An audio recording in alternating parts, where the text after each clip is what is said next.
Hello दोस्तों, my YouTube channel Ankit classes 23 में आप सभी का स्वागत है। हम लोग आते हैं क्लास 10th यूपी बोर्ड 2024 में आने वाली परीक्षाओं की शॉर्टकट तरीके से तैयारी। ठीक है, तो आते हैं, जैसे आपका दिया गया है यूनिट फर्स्ट संख्या पद्धति। ठीक है, तो संख्या पद्धति जो यूनिट फर्स्ट है, ये यूनिट फर्स्ट संख्या पद्धति जिसको नंबर सिस्टम कहते हैं, ये 5 नंबर में आने वाला है। और यूनिट 2 अर्थात बीजगणित में 18 नंबर का आने वाला है। और निर्देशांक ज्यामिति जो है ये 5 नंबर में आएगा। और ज्यामिति जो है ये 10 नंबर में आएगा। त्रिकोणमिति 12 नंबर में आएगा। मेंसुरेशन 10 नंबर में आएगा। सांख्यिकी और प्रायिकता 10 नंबर में आएगा। टोटल मिलाकर 70 नंबर के आएंगे, जिसमें 30 स्कूल से रहेगा। तो टोटल मिलाकर के 100 नंबर आपका बनता है। ठीक है, जिसमें से आपको ज्यादातर फोकस त्रिकोणमिति पर करना होगा। कम चैप्टर ज्यादा नंबर। ठीक है, इस पर ज्यादा फोकस देना होगा, करना होगा। बीजगणित पे फोकस करना होगा। ठीक है, उसके बाद आपको मेंसुरेशन पे और फिर सांख्यिकी और प्रायिकता पर, इस पर अत्यधिक फोकस करने हैं। और ये जो पॉइंट बचते हैं ये फिक्स है कि क्या क्या आएगा। ठीक है, इसमें भी फिक्स है क्या क्या आना है, फिक्स है क्या क्या आना है। एक चीज केवल फार्मूले, आप अभी आपके पास टाइम है, 27 तारीख को एग्जाम है। उसके पहले आप इस वीडियो को 2 से 3 बार देखेंगे।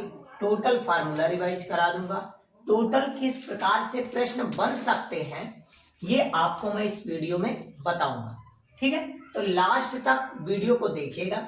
इसमें इंटरेस्टिंग तो नहीं बट पढ़ाई के लिए बेहतरीन होगा। और इस वीडियो में से ज्यादातर कंटेंट आपके पेपर में देखने को मिलेंगे। ठीक है, तो अच्छे से इस वीडियो को शुरू से लेकर लास्ट तक बिना भगाए देखना है आपको। और एक एक चीज अपनी कॉपी में लिख करके उसको तैयार कर लेना है। ठीक है, ऑब्जेक्टिव भी इसी में से बनने हैं, लॉन्ग भी इसी में से बनने हैं। टोटल इस बार 20 ऑब्जेक्टिव आने हैं, 20 प्रश्न आपके बहुविकल्पी आने हैं। ठीक, और 50 नंबर के प्रश्न रिटन लगा कर बताने लॉन्ग तरीके से। बहुविकल्पी में आपको लगाना है, वैसे रफिंग वर्क करके। कोई बहुत अच्छे लिखने की जरूरत नहीं है कि बहुत अच्छे से हम कैलकुलेशन करेंगे तो लिख लिख कर अच्छे से राइटिंग बना, कोई दिक्कत नहीं। जितना आप शॉर्टकट कर पाए वो आपकी इच्छा है। ठीक है, तो 20 क्वेश्चन आपको बहुविकल्पीय मिलेंगे जो बहुत टफ नहीं होंगे। आपको परेशान होने की कोई जरूरत नहीं है। जिसमें 50 नंबर रिटन आएगा, लॉन्ग क्वेश्चन। मैथ से नाम से लोग डरते हैं, लेकिन डरना कुछ नहीं है। मैं आपको इस वीडियो में कोशिश करूंगा कि आपको प्रत्येक चीज समझ में आ जाए। तो चलिए अब हम लोग वीडियो को शुरुआत करते हैं कि क्या क्या आपसे पूछा जाएगा। चलिए अब हम लोग आते हैं यूनिट फर्स्ट संख्या पद्धति में क्या क्या प्रश्न पूछे जाएंगे और किस प्रकार से प्रश्न पूछे जाएंगे ये मैं आपके सामने लाया हूं। ठीक है, तो इसमें प्रश्न जो पूछा जाएगा इस प्रकार से सिद्ध करने के लिए लॉन्ग में आ सकता है। ठीक है, शॉर्ट में इसमें से परिमेय, अपरिमेय, सम, विषम, अभाज्य, सह अभाज्य, इस तरह के नंबर्स पूछे जा सकते हैं। लेकिन परिमेय अपरिमेय से प्रश्न बन सकते हैं ऑब्जेक्टिव में। लेकिन लॉन्ग में यदि इसका बनता है तो 5 नंबर का आना है। तो ये मान के चलिए या तो एक लॉन्ग आ सकता है और एक शॉर्ट आ सकता है। ठीक है, तो ऐसा ही कुछ बनेगा। या फिर अगर लॉन्ग आता है तो इसी में से आपको मिलेगा, और शॉर्ट आता है तो परिमेय अपरिमेय में से कोई भी एक चीज छटने को आ सकता है। ठीक है, तो सिद्ध कीजिए कि √2 एक अपरिमेय संख्या, या तो ऐसे लिखा रहेंगे, ऐसे लिखा रहे क्वेश्चन, या फिर ऐसे भी लिखा मिल सकता है। सिद्ध कीजिए कि √2 एक परिमेय संख्या नहीं है। एक ही बात है, अगर परिमेय नहीं होगा तो भी अपरिमेय होगा, और अगर अपरिमेय होगा तो आपको फिक्स है, ये लिखने की जरूरत नहीं है। ठीक है, तो चाहे ये √2 या √3 या √5, इन तीनों में से कोई एक ना एक आ सकता है। ठीक है, अब हम लोग बात करेंगे सिद्ध कीजिए के स्थान पे दर्शाइए की भी लिख सकते हैं, दिखाइए की भी लिख सकते हैं। इससे कंफ्यूज होने की कोई जरूरत नहीं है। इन सबका मतलब केवल है प्रूफ करना है, सिद्ध करना है। ये यूनिट फर्स्ट से यही प्रश्न आ सकते हैं, ठीक है। तो इस प्रश्न को रिपीट करके तैयार करके जाएंगे और मैं बता भी रहा हूं कैसे करना है, ठीक है। तो चलिए अब हम लोग आते हैं, पहले ऑब्जेक्टिव पे ध्यान देंगे कि वास्तविक संख्या पे ऑब्जेक्टिव कैसे बन सकते हैं, फिर उसके बाद लॉन्ग करते हैं। सबसे पहले यहां पर आते हैं कि नेचुरल नंबर क्या होता है, प्राकृतिक संख्या, ठीक है। प्राकृतिक संख्या या प्राकृतिक संख्या कहा जाए तो आपको याद रखना वही 1 2 3 4 मतलब वही काउंटेबल नंबर की बात की जा रही है। प्राकृतिक संख्या को ही हम लोग यहाँ पर पूर्णांक भी कहे, पूर्णांक में धन पूर्णांक को ही प्राकृतिक संख्या कहा गया है और इसी को हम लोग काउंटेबल नंबर भी कहते हैं, इसी को हम लोग नेचुरल नंबर भी कहते हैं। ये गिनने में यूज किया जाता है, जैसे हम काउंट करते हैं 1 2 3 4 5 6 या 1 2 3 4 5 ऐसे नंबर्स जब काउंट करते हैं तो उन सब में इस प्राकृतिक संख्या की सहायता प्राप्त होती है, सहायता से हम लोग करते हैं। अब जैसे काउंटेबल नंबर हो गया 1 2 3 4 5 डॉट डॉट डॉट डॉट, ये सभी नंबर क्या हो गए, प्राकृतिक संख्या हो गए और यही नंबर धन पूर्णांक भी कहलाती है, तो प्राकृतिक संख्या यही हो गई। लेकिन अब हम लोग बात करें अगर पूर्ण संख्या की, क्या बात करें, पूर्ण संख्या। पूर्ण संख्या क्या होती है, पूर्ण संख्या को इंग्लिश में कहता है होल नंबर। होल नंबर क्या होता है, होल नंबर का मतलब जिसमें जीरो के साथ नेचुरल नंबर को जोड़ दिया जाए, किसके साथ, नेचुरल नंबर के आगे जीरो भी जोड़ दिया जाए, उसे हम लोग पूर्ण संख्या कहते हैं, होल नंबर कहते हैं। जैसे हमारे पास नेचुरल नंबर क्या है 1 2 3 4 5 dot dot dot 1 2 3 4 5 dot dot dot, कई जा सकते हैं, अनंत तक जा सकते हैं। और इसके आगे यदि मैं जीरो लगा दूं तो मुझे ये क्या मिल गया, पूर्ण संख्या मिल गया। इससे मैं बड़ी से बड़ी संख्याएं बना सकते हैं, 10 100 1000 10000 कई संख्या बन सकती है, ठीक है। तो ये पूर्ण संख्या हो गया, इससे बन सकते। क्या सभी पूर्ण संख्याएं प्राकृतिक संख्या होती है, सभी पूर्ण संख्या क्या प्राकृत संख्या होती है, तो आप कहेंगे गलत है। लेकिन सभी प्राकृत संख्या मतलब जो सभी नेचुरल नंबर है, सभी प्राकृत संख्या है, ये आपका एक नेचुरल नंबर हो सकता है, ये आपका एक ये तो नेचुरल नंबर आपका हो गया, ये पूर्ण संख्या हो सकता है, ठीक। सभी प्राकृतिक संख्या पूर्ण संख्या हो सकता है, क्यों, क्योंकि पूर्ण संख्या में जीरो भी आता है और प्राकृतिक संख्या भी आता है, तो प्राकृतिक संख्या इसी के अंदर है। तो इस प्रकार से आप डायग्राम दिखा सकते हैं। यहां से दो प्रश्न बनते हैं। पहला, क्या सभी प्राकृतिक संख्याएं पूर्ण संख्याएं होती हैं, दूसरा प्रश्न, क्या सभी पूर्ण संख्याएं प्राकृतिक संख्याएं होती हैं, दो प्रश्न। अब इसमें से बात यह आती है कि कौन सा सही है, तो सही इसमें कौन सा है कि जो अंदर है वो इसके अंदर होती है, पूर्ण संख्या एक बड़ा है और उसके अंदर प्राकृतिक संख्या है, क्योंकि जब तक प्राकृतिक संख्या में जीरो इंक्लूड नहीं करेंगे तब तक पूर्ण संख्या नहीं बनेगी। तो प्राकृतिक संख्या में जीरो जोड़ने पे पूर्ण संख्या बन गई, तो ये आपका बन गया टोटल क्या, पूर्ण संख्या। और पूर्ण संख्या के अंदर कौन है, प्राकृतिक संख्या, ठीक है। तो आगे हम लोग बात करेंगे कि अभाज्य संख्या क्या होता है, सम संख्या क्या होता है, विषम संख्या क्या होता है। इन दोनों में शायद आपको बहुत अच्छे से समझ में आ गया होगा और किस प्रकार के प्रश्न बन सकते हैं ये भी आप इसमें समझ गए होंगे। अब हम लोग बात करेंगे सम संख्या की। सम संख्या में क्या होगा, सम संख्या में फिक्स है, जब भी सम संख्या कहा जाएगा तो इसका मतलब हो गया कि जो दो से क्या हो, विभाज्य हो, मतलब जो दो से कट जाए। संक्षिप्त रूप है ये आपका, जब फास्ट ट्रैक तैयारी करने का सरल तरीका, दो से विभाज्य हो वो आपका सम संख्या में आ जाएगा। लेकिन अगर कोई चर राशियों में और अचर राशियों में दिए जाए, चर अचर में दिए जाए तो क्या करेंगे आप, तो देखिए चर और अचर में सम संख्या का रूप होता है 2n। क्या होता है, 2n। यदि आपको ऑप्शन दे दिया जाए सम संख्या छांटिए 2n, n, 2n + 1 और n + 1, तो आप ऑप्शन लगाएंगे 2n, ठीक है। 2n लिखा मिले या 2x लिखा मिले, जिस चर राशियों के बगल में 2 से गुणा रहता है वो आपका, अब सम संख्या आप समझते हैं कि सबसे छोटी संख्या, सबसे छोटी संख्या। यदि आपको जिस भी चीज का पूछा जाए उसकी छोटी संख्या यदि पता है कि सबसे छोटी संख्या कौन होती है, 2, फिर कौन होती है 4, फिर 6, फिर 8, इस प्रकार से नंबर है, तो सबसे छोटी संख्या कौन बनी, 2। तो यदि उसके आगे 2 से गुणा है, मतलब यदि उसकी छोटी संख्या से गुणा हुआ है, तो वही आपकी सही मानी जाएगी। अगर आप केवल यक्स लगाते हैं तो ये गलत काट दिया जाएगा, क्योंकि यन हो या यक्स हो तो इसकी वैल्यू 1 भी हो सकती है, 2 भी हो सकती है, 3 भी हो सकती है, 4 भी हो, सम और विषम सब आ जाएंगे, जिससे ये गलत मान लिया जाएगा। तो इसीलिए कभी भी सम संख्या यदि कोई पूछता है तो 2n लगाएंगे या 2x लगाएंगे। और अगर ये भी नहीं ऑप्शन में मिलते हैं तो आपको ऑप्शन में दिया जाएगा 2n प्लस 2, 2n प्लस 2 दिया जाएगा, या फिर इसमें जो 2n है इसमें एक ऐसी संख्या जोड़ी जाएगी जो सम होगी, जो क्या होगी, सम होगी। और सम संख्या में, और अगर सम संख्या जोड़ेंगे तो वो आंसर हमेशा सम संख्या ही आएगा।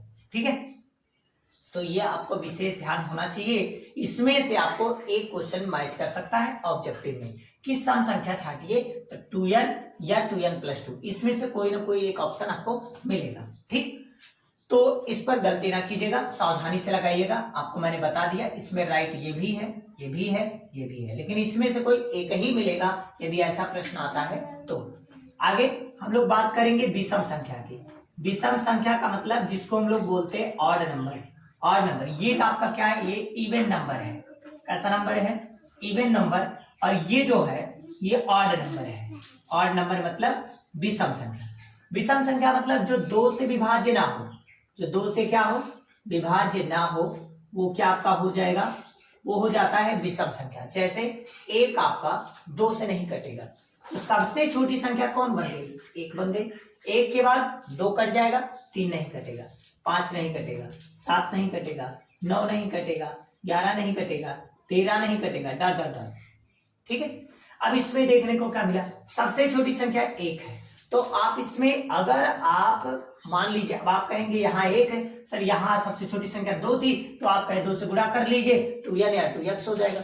लेकिन आप ये सोचिए, अगर 1 से गुणा करेंगे तो आप कहेंगे n लिख सकते हैं, लेकिन आपके हम बातों से सहमत हैं कि आप 1 लिखने के लिए चाहिए। लेकिन यदि आप 1 लिखते हैं और n लगा देते हैं तो n का मान 1 भी हो सकता है, 2 भी हो सकता है, 3 भी हो सकता है, क्योंकि नेचुरल नंबर है, कुछ भी हो सकता है। तो 1 आया तब तो विषम है, चलो सही है। 2 आ गया तब क्या करेंगे आप, 2 आ जाएगा तब तो आपका बन जाएगा ना सम। तो इसीलिए यहाँ n भर नहीं लिख सकते आप, यहाँ भी आप लिख सकते 2n। और यदि किसी सम संख्या में 1 जोड़ दिया जाए तो वो संख्या विषम हो जाती है। अगर किसी सम संख्या में विषम संख्या जोड़ दी जाए तो वो सदैव संख्या कौन सी संख्या बन जाती है, विषम संख्या बन जाती है। जैसे आपके पास 2 है और 1 जोड़ा 3 हो गया, 4 है 1 जोड़ा गया 5 हो गया। इसी प्रकार से यदि किसी सम संख्या में 1 जोड़ दिया जाए तो विषम संख्या प्राप्त हो जाती है। ठीक, तो सम और विषम आप सभी यहां से छाट लेंगे। और आगे बढ़ते हैं, अभाज्य संख्याएं क्या होती हैं, अभाज्य संख्याएं किसे कहते हैं। चलिए अब हम लोग बात करेंगे, सम और असम क्लियर हो गया है, सम और विषम। ठीक है, तो विषम के लिए अगर आता है ऑप्शन लगाने के लिए तो 2n प्लस 1 लगाएंगे। यदि किसी सम संख्या में 1 जोड़ी जाएगी तभी विषम कहलाएगी। यदि x प्लस 1 है तो वो गलत है, n प्लस 1 है गलत है, आप 2n प्लस 1 ही लगाएंगे विषम संख्या के लिए। और सम यदि आता है तो 2n लगाएंगे, और अगर 2n ऑप्शन ना मिले तो 2n प्लस 2 लगाएंगे। ठीक है, अब हम लोग बात आती है कि अभाज्य संख्या या अभाज्य गुणनखंड किस प्रकार से लिखेंगे। अभाज्य को हम लोग प्राइम नंबर कहते हैं। क्या कहेंगे, प्राइम नंबर। इसका तात्पर्य ये है कि जो स्वयं से कटे, जो स्वयं से कटे उसी को हम लोग क्या कहते हैं, अभाज्य संख्या कहते हैं। और 1 से तो सबको पता है, 1 से तो कटता ही कटता है। ठीक है, 1 से कटे, 1 से तो फिक्स है, हर नंबर कट जाएंगे। लेकिन स्वयं से जो कटे और किसी अनादर से ना कटे, एक और स्वयं का अलावा किसी से ना कटे। लेकिन अगर हम बात करें गुणनखंड की तो अभाज्य गुणनखंड की शुरुआत जो है, इसका स्टार्टिंग जो होता है किसका, अभाज्य संख्या का, वो 2 से होता है। कहां से होता है, 2 से, क्योंकि सबसे छोटी अभाज्य संख्या भी 2 होती है। सबसे छोटी अभाज्य संख्या क्या होती है? 2 होती है। सबसे छोटी अभाज्य संख्या 2 होती है। क्यों? क्योंकि ये 1 से कटेगा और 2 से कटेगा, इसके अलावा ये नंबर किसी से नहीं कटेगा, इसीलिए इसे हम सबसे छोटी अभाज्य संख्या कहते हैं और इसी को सबसे छोटी सम संख्या भी कहते हैं। ठीक है, लेकिन विषम संख्या नहीं, सम और अभाज्य की शुरुआत 2 है। ठीक, अब हम बात करेंगे कौन कौन सी है। तो देखिएगा, आपका जो 2 है ये अभाज्य संख्या है, 3 जो है ये भी अभाज्य संख्या है, 5 जो है ये भी अभाज्य है, 7 ये भी अभाज्य है, 9 अभाज्य नहीं है, 9 विषम है। उसके बाद कौन आएगा? 11 है, फिर कौन है? 13 है, फिर कौन है? 17 है, ऐसे डॉट। इसमें कोई भी नंबर 1 और स्वयं के अलावा किसी अनादर से नहीं कटेंगे। देखिए, 1 से कटेगा, 3 से कटेगा, 1 से कटेगा, 5 से कटेगा, 1 से कटेगा, 7 से कटेगा, 1 से कटेगा, 11 से कटेगा, 1 से कटेगा, 13 से कटेगा, 1 से कटेगा, 17 से कटेगा। अनादर किसी नंबर से नहीं कटेगा। हमेशा याद रखिएगा, यदि इन दोनों नंबरों के अलावा किसी से कटे तो वो कभी भी अभाज्य संख्या नहीं हो सकता। जैसे मैंने आपसे दे दिया कि 9 क्या है? 9 अभाज्य संख्या। आप कैसे चेक करेंगे? इसका फैक्टर करेंगे। 1 9 9 कट जाएगा, 3 त्रिका 9 कट जाएगा, 9 एकन्नम 9 कट जाएगा। इसका मतलब ये अभाज्य संख्या नहीं हो सकता, अर्थात ये विषम संख्या हो जाएगा। ठीक है, तो सभी अभाज्य संख्याएं विषम संख्याएं नहीं होती। ठीक है, लेकिन सभी अभाज्य संख्या जो है तो वो विषम संख्या में इसलिए नहीं आ सकती क्योंकि उसमें 2 नहीं होता। विषम संख्या की शुरुआत 1 से होती है, 1 3 5 7 9, उसके बाद सभी नंबर आ जाते हैं, लेकिन 2 को छोड़कर कहा जाए तो हो सकता है। ठीक है, तो आप लोग ऐसे चेक कर लेंगे। यदि अभाज्य संख्या से प्रश्न बनता है तो इस प्रकार से चेक करके ही लगाएंगे। और अगर गुणनखंड की बात आती है तो गुणनखंड में जैसे मैंने क्वेश्चन दे दिया 2 गुणे 2 गुणे 3 गुणे 4 गुणे 2 गुणे 2, ऐसे मैंने दे दिया। मैंने कहा इसका अभाज्य गुणनखंड कीजिए। आपने फैक्टराइजेशन किया, चाहे इस मेथड से आपने किया या फिर यूक्लिड से किया। अगर आपका इस रूप का बनता है कोई भी चीज, ठीक है, तो 2 आपका कितनी बार आया है? 4 बार। तो अभाज्य गुणनखंड का मतलब होता है ये सबसे छोटी संख्या, जितनी बार आएगा उतनी पावर लगाएंगे। कितनी बार आया? 2, 1 2 3 और 4, तो पावर में लगेगा 4। अब 3 देखिए कितनी बार? 1 बार, 3 पे पावर 1। इसे बोलते हैं अभाज्य गुणनखंड। क्या बोलते हैं? अभाज्य गुणनखंड। और इस प्रकार की संख्याएं अभाज्य संख्याएं कहलाती हैं। ठीक है, तो अभाज्य इस प्रकार से चेक कर लेंगे आप लोग। ठीक है, चलिए नेक्स्ट क्वेश्चन आते हैं। इन प्रश्नों को आप अच्छे से तैयार कर लेंगे। ये वीआईपी प्रश्न आपका वास्तविक संख्या में 5 नंबर में जो आपको तैयार करना है, इतने प्रश्न आप मिनिमम कम से कम इतनी। अब मैथ में देखिए प्रैक्टिस ही आपका नंबर बनाएगा। मैथ में यदि आपने प्रैक्टिस किया है तो अच्छे मार्क आते हैं, प्रैक्टिस नहीं है तभी मार्क कटते हैं। बहुत टफ पेपर नहीं बनाया जाता, कुछ ही प्रश्नों का आपको बार बार प्रैक्टिस करना होगा। ठीक है, तो जो प्रश्न मैं आज बता रहा हूं वो आप कई बार उसको प्रैक्टिस कर लें। ठीक है, उन प्रश्नों का देखिए 135 और 225 या 196 और 38 220 के लिए यूक्लिड विभाजन एल्गोरिथम से HCF ज्ञात करना। कैसे ज्ञात करेंगे आप सीख लीजिए अच्छे से। दर्शाइए कि 6q + 1 6q + 3 या 6q + 5 के रूप का होता है, क्योंकि q एक पूर्णांक है। ठीक है, q कोई पूर्णांक है। कैसे, ये मैं अभी आपको सॉल्व करके ही दिखाऊंगा। ठीक है, बाकी इसको 2 से 3 बार आप प्रैक्टिस करें। 140 और 156 5005 के अभाज्य गुणनखंड के रूप में लिखे। ठीक है, अभाज्य गुणनखंड कैसे लिखे जाएंगे मैं एक बताऊंगा, 2 आपको प्रैक्टिस करनी है। ठीक है, एचसीएफ 306 657 बराबर 9 है, तो एलसीएम 306 657 का क्या होगा ये भी आपको वेरी इंपॉर्टेंट है। √2 √3 √5 एक अपरिमेय संख्या है, कैसे सिद्ध करना है ये भी मैं बताऊंगी। लॉन्ग में आएगा जब भी आएगा। शांत या अशांत किस प्रकार से छाटे, ये बहुविकल्पीय प्रश्न में बन सकता है। ठीक है, तो ये मैं जा रहा हूं एक एक करके आपको बताने। चलिए आप लोग ध्यान दीजिएगा। सबसे पहले प्रश्न नंबर 1 की बात करेंगे।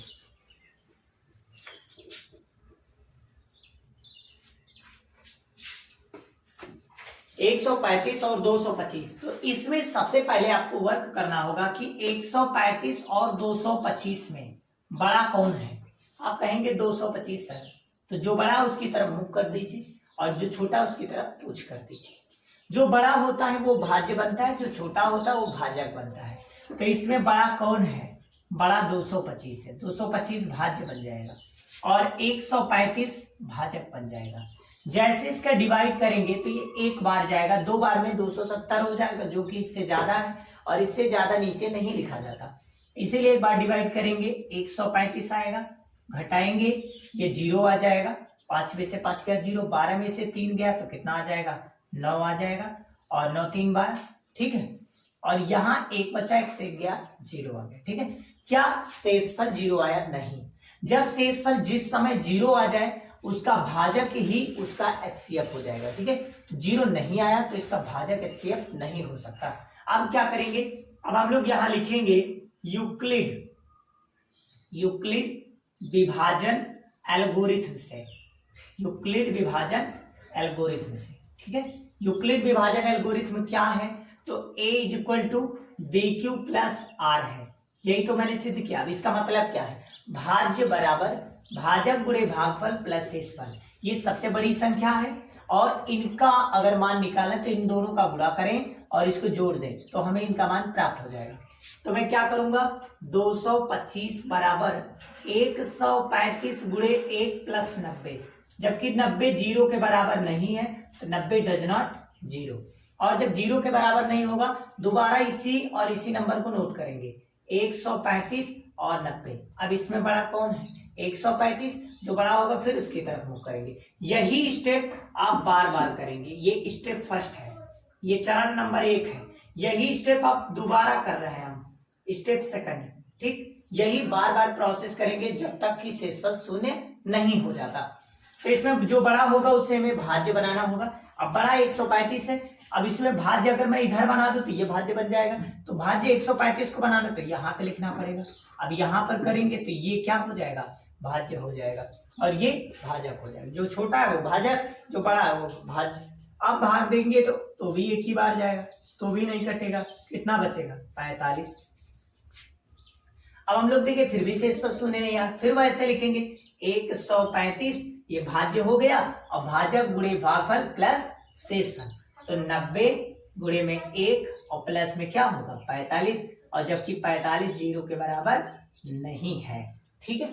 फिर वही प्रोसेस करेंगे स्टेप नंबर 3, ठीक। स्टेप नंबर 3 क्या करेंगे देखिएगा, स्टेप नंबर 3 क्या करेंगे, फिर दोनों को नोट करेंगे, 90 और किसको 45 को। इसमें बड़ा कौन 90, जो बड़ा होगा उसे भाज्य, जो छोटा होगा उसे भाजक। 45 दूनी 90, ये कट गया, शेषफल कितना 0। जिस समय शेषफल 0 आए उसका भाजक ही उसका क्या कहलाएगा, HCF कहलाएगा, ठीक है।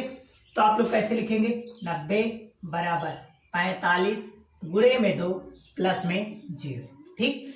अब आपको पता चल गया कि यहाँ पर जो HCF आया वो भी किसका किसका आपने निकाला है, तो यहाँ लिखिएगा आता है, क्या लिखिएगा आता है, किसका किसका आपने निकाला 135 और 225, तो ऐसे ब्रैकेट में लिख दीजिएगा किन नंबरों का आपने HCF निकाला, और उन नंबरों का HCF क्या है 45 है, 45 है। और यदि आपको ऑप्शन क्वेश्चन में यही प्रश्न दिया गया होता तो आपको सोचना है कौन सी ऐसी बड़ी से बड़ी संख्या है कि जो दोनों को पूर्णतः विभाजित कर सकते हैं। तो 45 ही एक ऐसी संख्या है जो इन दोनों को पूर्णतः विभाजित कर सकती है, और जो बड़ी से बड़ी संख्या इन दोनों को काट दे वही संख्या आपकी क्या हो जाएगी, HCF हो जाएगी। यदि ऑप्शन से टिक लगाना है तो आपको समय नहीं बर्बाद करना होगा, जो ऑप्शन दिए रहेंगे उससे उन दोनों संख्याओं को काटिएगा। यदि पूरी तरह से कट जाते हैं बड़ी से बड़ी संख्या तो वही आपका HCF हो जाएगा, ठीक है। तो हम लोग समझ गए होंगे शायद आप लोग की यूक्लिड विभाजन एल्गोरिथम का उपयोग किस प्रकार से करेंगे और लिखेंगे कैसे। यही प्रोसेस होता है, चाहे वो लॉन्ग क्वेश्चन हो या फिर शॉर्ट क्वेश्चन हो, ठीक है। शॉर्ट रहेंगे तो आप विकल्प से ही बता सकते हैं कौन सा विकल्प राइट है। बाकी ये प्रोसेस आपके पास है।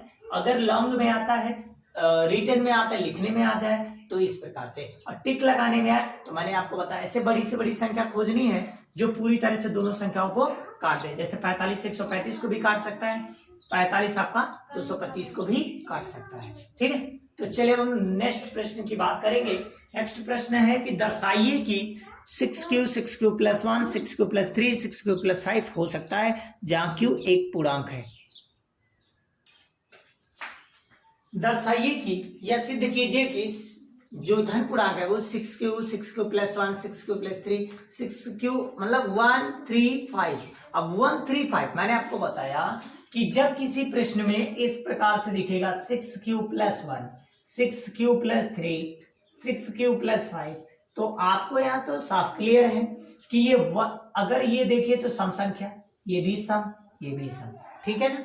अब यहां से पता चल गया a = bq + r होता है। तो आपको तो पता चल गया b के प्लेस पे 6 दिखा, b के प्लेस पे 6, b के प्लेस पे 6, तो b तो आपको ऐसे ही मिल गया कि b बराबर कितना है 6 है, मिल जाएगा ऐसे। अगर 3m + 1 होता तो b का मान 3 मिल जाता, जैसा भी दिया रहेगा वो मिल जाता है। अब ध्यान दे रहा है ये चीज कि देखिए ये सम संख्या में अगर 1 3 5 ये अगर विषम संख्या जोड़ दीजिए जाए तो संख्या विषम बन जाती है। संख्या क्या बन जाती है? विषम। इसका मतलब ये विषम धन पूर्णांक है। तो विषम धन पूर्णांक खोजने के लिए b = 6 है, तो r का मान क्या क्या हो सकता है? r का मान 0 भी हो सकता है, और क्या हो सकता है? r का मान 0, क्योंकि फार्मूला क्या है? फार्मूला आपका है a = bq + r, और इसमें r के लिए शर्तें हैं कि r का मान 0 के बराबर हो सकता है या 0 से बड़ा हो सकता है, लेकिन b से क्या होगा? छोटा होगा। ठीक है, तो उसी प्रकार से यहाँ 0 होगा, 1 होगा, 2 होगा, 3 होगा, 4 होगा, 5 होगा, लेकिन कभी 6 नहीं हो सकता क्योंकि 6 से छोटा होगा, तो 5 तक होगा। ठीक है, अब हम लोग एक एक वैल्यू पुट करेंगे। सबसे पहले हम लोग यूक्लिड, अब देखिए प्रूफ करने के लिए क्या लगाते हैं? एल्गोरिथम नहीं लिखेंगे, प्रमेयिका लीमा लगाते हैं। तो यूक्लिड विभाजन प्रमेयिका से, यूक्लिड विभाजन प्रमेयिका से, तो r का मान क्या लिखेंगे? 0 रखने पर, तो जैसे r का मान हम लोग 0 रखेंगे, a = क्या हो जाएगा? 6q, और प्लस r का मान 0 रखेंगे तो 6q ही आएगा, आएगा कि नहीं? और q का मान 1 2 3 4 5 कुछ भी रखेंगे तो ये कैसा आंसर देगा? सम। क्योंकि किसी सम संख्या में किसी भी विषम या सम संख्या से गुणा करने पर आंसर सम संख्या ही आएगी। ठीक है, r का मान यदि 1 रखते हैं तो 1 रखने पर a का मान 6q और प्लस में 1 हो जाएगा, और 1 जिसमें मैंने बताया सम में यदि 1 जोड़ दें तो ये संख्या विषम हो जाएगी। ये संख्या कैसी हो जाएगी? विषम। लेकिन विषम क्या है? ये विषम धन पूर्णांक है। विषम क्या है? धन पूर्णांक। इसी प्रकार r का मान 2 ले लेंगे तो क्या आ जाएगा? तो a = 6q और प्लस में 2 आ जाएगा, तो ये सम संख्या ऐड हो गया, तो ये सम धन पूर्णांक होगा। क्या होगा? सम धन पूर्णांक। इसी प्रकार से r का मान अगर 3 लेते हैं तो आपका a का मान 6q प्लस में 3 होगा, और जिसमें विषम जुड़ जाएगा तो विषम हो जाएगा। इसी प्रकार से अगर 4 रखते हैं तो a = 6q प्लस में 4, अब 4 आपका सम संख्या है तो आंसर भी आपका सम संख्या आएगा। इसी प्रकार r का मान यदि 5 लेते हैं तो a = 6q और प्लस 5, अब सम संख्या में अगर विषम जोड़ते हैं तो भी आंसर कैसा आ जाता है? विषम आ जाएगा। इसीलिए आप लिख देंगे कि अतः विषम धन पूर्णांक कौन कौन सा हो सकता है? तो विषम आपका 6q + 1 होगा, 6q + 3 होगा, 6q + 5 होगा। ठीक है, इस प्रकार से लिख देंगे, ये भी क्वेश्चन हो जाएगा क्या? कंप्लीट। ठीक है,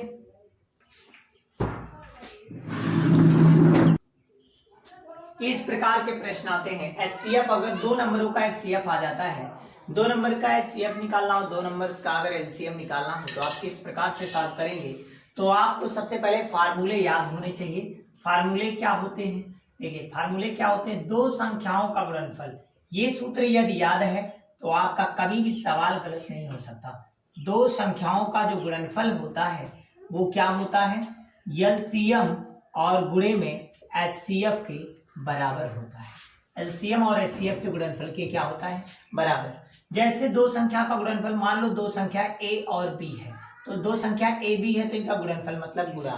ठीक, और बराबर में इन दोनों संख्याओं का क्या निकलेगा, एलसीएम निकलेगा। किन दोनों संख्याओं का, ए और बी का, और इन्हीं दोनों संख्याओं का एचसीएफ भी निकाला जाएगा, ए और बी का।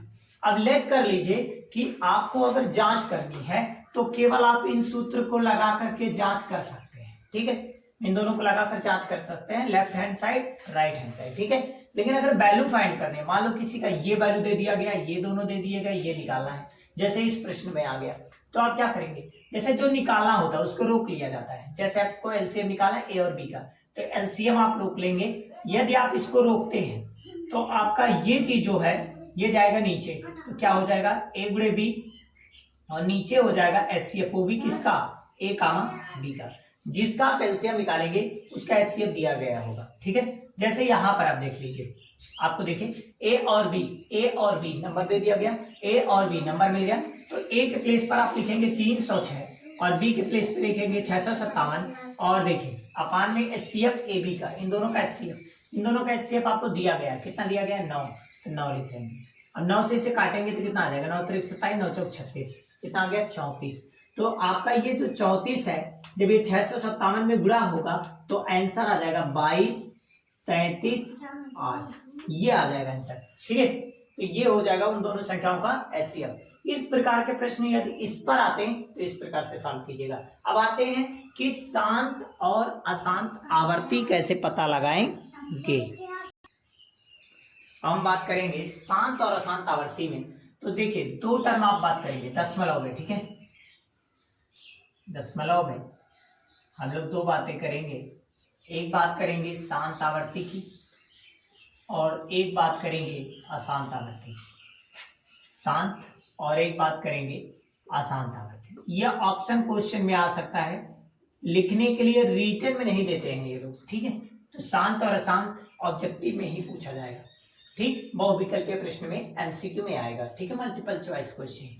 शांत आवर्ती का मतलब जिसके जैसे जो ऊपर लिखा होता है वो तो आपका अंश होता है, और जो नीचे होता वही आपका हर होता है, जिसको बेस कहते हैं। कहते हैं घर का नींव भर लीजिए, मतलब बेस, वो बेस है, ठीक है ना।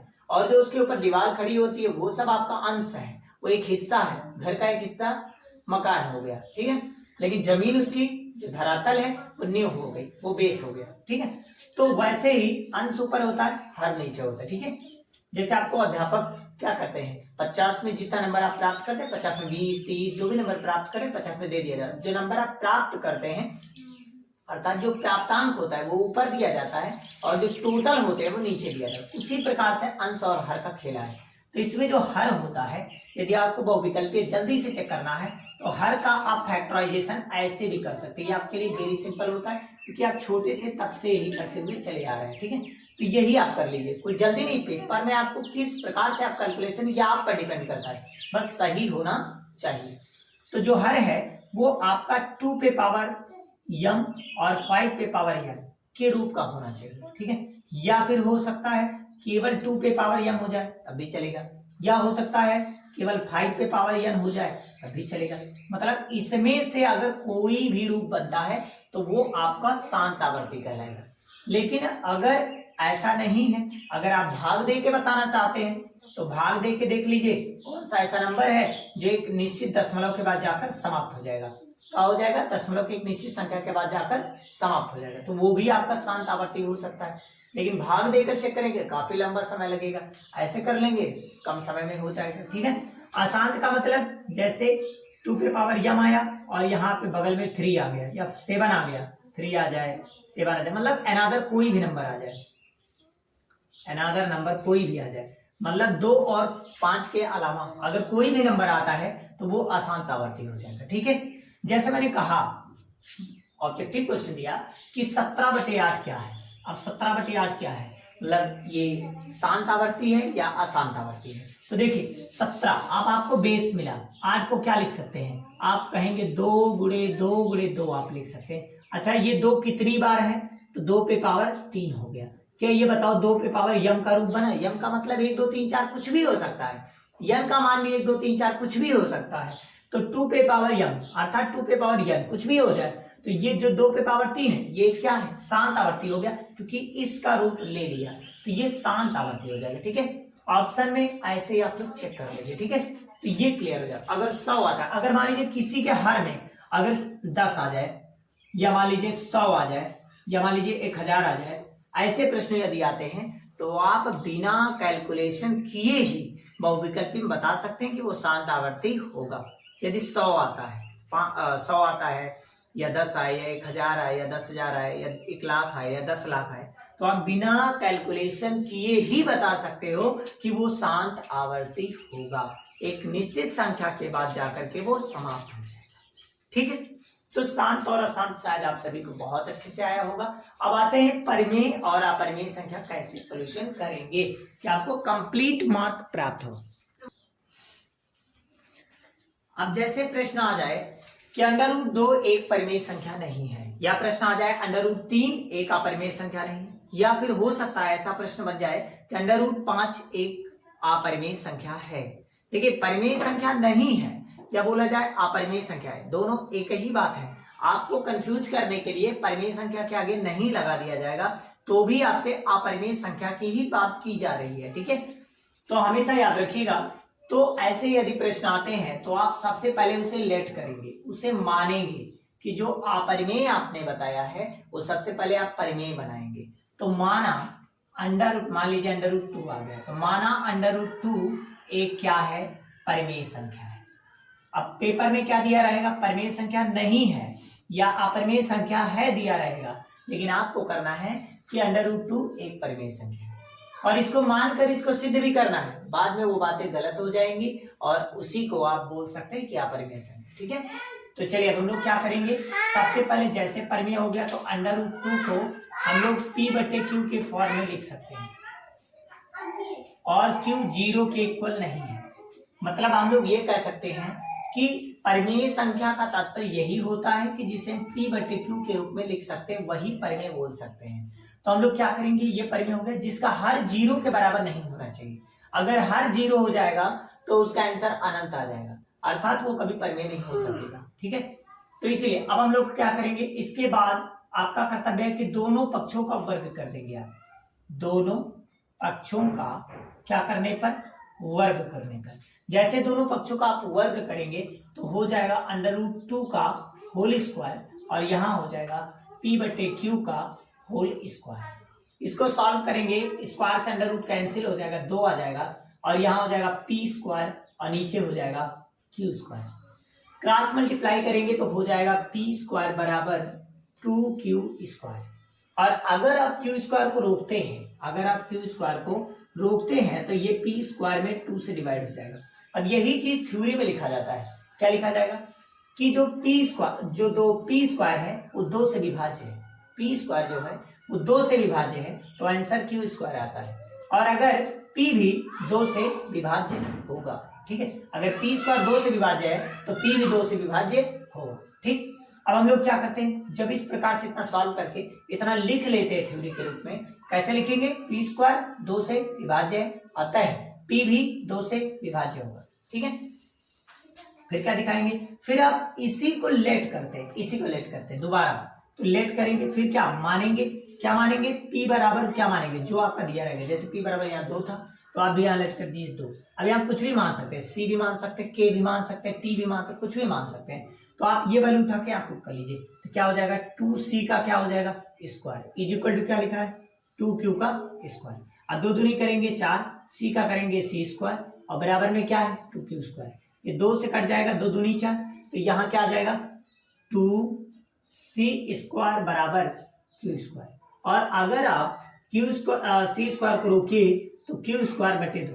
अब इससे फिर क्या मिला कि जो मैंने एक नया नंबर लेट किया वो भी Q² में जब मैंने 2 से भाग दिया तो वो नया नंबर मिल गया। अर्थात Q जब स्क्वायर 2 से विभाज्य है तो Q भी 2 से विभाज्य होगा। यही थ्योरी आप दोबारा लिखेंगे, फिर क्या लिखेंगे कि अतः ये नंबर एक पूर्णांक है, ठीक। अर्थात ये कह सकते हैं कि यह क्या है, यह जब P/Q एक परिमेय संख्या हो सकता है तो 2 भी क्या है, एक परिमेय संख्या है।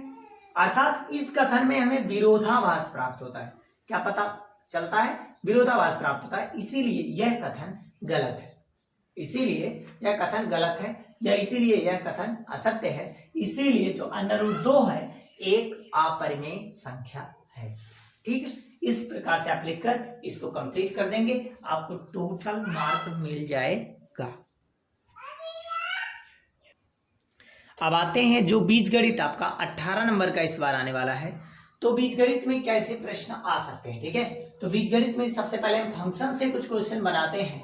जैसे आपको क्वेश्चन कोई भी दे दिया जाए y is equal to f of x और पूछ लिया जाए इसमें शून्यकों की संख्या बताइए, तो आप कैसे बताएंगे। देखिए दो एक्सिस, एक एक्स एक्सिस और एक वाई एक्सिस।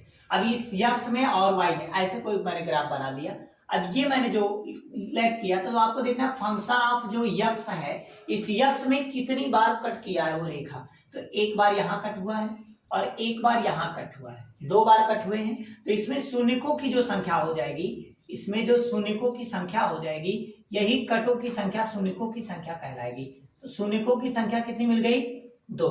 अगर मैं इसमें पूछूं इसमें शून्यकों की संख्या कितनी है, तो आप कहेंगे ये यक्स है सर, ये वाई है और यक्स में एक भी पॉइंट पर ये टच रेखा नहीं किया है, इसीलिए यहाँ शून्यकों की जो संख्या है, जो जीरोज है, वो आपका शून्य होगा। क्या होगा, शून्य होगा, कोई भी संख्या टच नहीं। लेकिन अगर कोई भी इस प्रकार से कोई रेखा ऐसे टच कर चला गया है, तो आप जानते हैं ये 3 बार कट किया है, 1 2 और 3, इसमें शून्यकों की संख्या 3 हो जाएगी। तो इस प्रकार से अगर आप बताएंगे, अगर यही क्वेश्चन मैं ऐसे दे दूं, ऐसे मैं दे दूं z बराबर y ऑफ, यहां पर मैं लिख दूंगा ऐसे z बराबर f ऑफ y, तो आप क्या करेंगे, तो आपको y की वैल्यू देखनी होगी। ऐसे मैंने कट किया, तब आप x की वैल्यू देख के मत बताइएगा। अगर यहाँ y लिखा हुआ है तो y में कटिंग देखते हैं, तो y में एक बार कट हुआ, तो इसमें शून्यकों की संख्या 1 हो जाएगी। तो आपको चेक करना होगा किस में कहा गया है, यक्स में या वाई में। किसी भी क्वेश्चन को लगाने से पहले पढ़ना आवश्यक है। कैसे किसी क्वेश्चन को कैप्चर करेंगे, कहाँ किस पर ध्यान देंगे, ये बात बहुत जरूरी है। ठीक है, तो फंक्शन ऑफ यक्स लिखा है, फंक्शन ऑफ वाई लिखा है, फंक्शन ऑफ जेड लिखा है, क्या लिखा है उसको विशेष ध्यान देंगे। ठीक है, बिना पढ़े आप जल्दी से हड़बड़ी से कोई क्वेश्चन सॉल्व नहीं करेंगे, अन्यथा आपका गलत हो जाएगा। ठीक है, अगली बात ध्यान दें, अगर कोई इस तरीके से या इस तरीके से लिखता है तो ये दोनों भी आकार परवलयाकार के हैं। दोनों किसके हैं, परवलयाकार, इनको बोलते हैं पैराबोला शेप।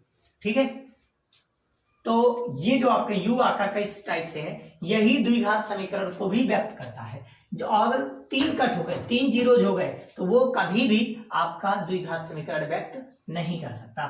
द्विघात समीकरण का रूप क्या है, द्विघात समीकरण का रूप क्या है, द्विघात समीकरण। और द्विघात बहुपद में क्या है, द्विघात बहुपद में अगर समीकरण कहा गया तो 0 के इक्वल दिखा सकते हैं, ax² plus bx plus c बराबर 0 दिखा सकते हैं। लेकिन अगर द्विघात बहुपद कह दिया जाए, द्विघात बहुपद कह दिया गया, तो आप ध्यान दीजिएगा ax² plus bx plus c 0 नहीं दिखा सकते। फिर आपको polynomial of x is equal to 0 दिखा सकते हैं, ऐसे 0 दिखा सकते हैं, लेकिन direct ax² plus bx plus c में 0 नहीं दिखा सकते हैं। ठीक है, ये कंडीशन है बहुपद में और ये है समीकरण। ठीक, चलिए नेक्स्ट आते हैं, आगे कैसे क्वेश्चन पूछे जा सकते हैं। ये सब ऑब्जेक्टिव प्रश्न है, कैसे पूछे जा सकते हैं। बहुविकल्पीय प्रश्न जैसे आपके पद से कोई क्वेश्चन आ जाए, पद में देखिएगा, पद में जैसे चर और अचर राशियां, देखिए यदि प्लस या माइनस में आते हैं, प्लस या माइनस में आते हैं तो उनमें जितने टर्म रहेंगे वो आप काउंट कर लीजिए। लेकिन यदि गुणे में आता है तो नहीं। ठीक है, जैसे मैंने कह दिया 2x गुणे y, तो आप समझिए ये एक ही बात है, गुणा होगा तो ये बन जाएगा 2xy, तो ये एक पदी है। क्या है ये, एक पदी है। ठीक, इसको द्विपदी मत समझिएगा क्योंकि ये सब गुणे में है। अगर यही मैं ऐसे लिख दिया होता 2x प्लस में y, तो आपका ये एक पदी नहीं होता। 2x में अब ये y नहीं जुड़ेगा, तो इसीलिए अब ये कितने पदी हो जाएंगे, ये द्विपदी हो जाएंगे जिसमें 2 पद है। ठीक, मैंने लिख दिया 5x, ये क्या पदी है, तो आप कहेंगे सर इसमें तो एक ही है, ये ना जुड़ेगा ना घटेगा, तो ये क्या है, एक पदी है। ठीक, तो एक पदी, द्विपदी, त्रिपदी, प्लस माइनस रहेगा तभी आप चेक करेंगे। मैंने आपको दे दिया 5x² प्लस 3x प्लस 2 और इतना मैंने कहा, ये क्या पदी है, तो आप कहेंगे 1 2 3, इससे छोटा हम नहीं कर सकते हैं। जिसको छोटा कर पाइए उसको छोटा कर लीजिए, छोटा करने के बाद ही आप बताइए, नहीं हड़बड़ी में बता दें आप। ठीक है, तो 3 पद आपके हुए, तो कौन सा बना, त्रिपदी। तो आपको चेक करके ही बताना है, जल्दीबाजी नहीं करना। जैसे कोई नहीं कि यक्स प्लस 1 दे दिया और यक्स प्लस 2 दे दिया, आप देख के जल्दी सर 1 2 3 4, तुरंत गलत हो जाएगा। ठीक है, आप सॉल्व करेंगे। पहले यक्स का एक्स में करेंगे यक्स स्क्वायर, यक्स का में 2 में करेंगे 2x, 1 का एक्स में करेंगे 1x, 1 का 2 में करेंगे 2। अब इसको सॉल्व करेंगे, यक्स स्क्वायर प्लस 2 3x और प्लस में 2। बिना सॉल्व किए आंसर नहीं बताना है, ध्यान दीजिएगा। इसमें कै पदी मिले 3, तो ये भी क्या बना त्रिपदी। मतलब किसी भी प्रश्न को तुक्का नहीं लगाना है। ठीक है, सॉल्व करके ही पदों की संख्या को व्यक्त करना है। ठीक है, डायरेक्ट नहीं। अब आते हैं घात किस प्रकार से बताएंगे, चलिए ध्यान दीजिएगा।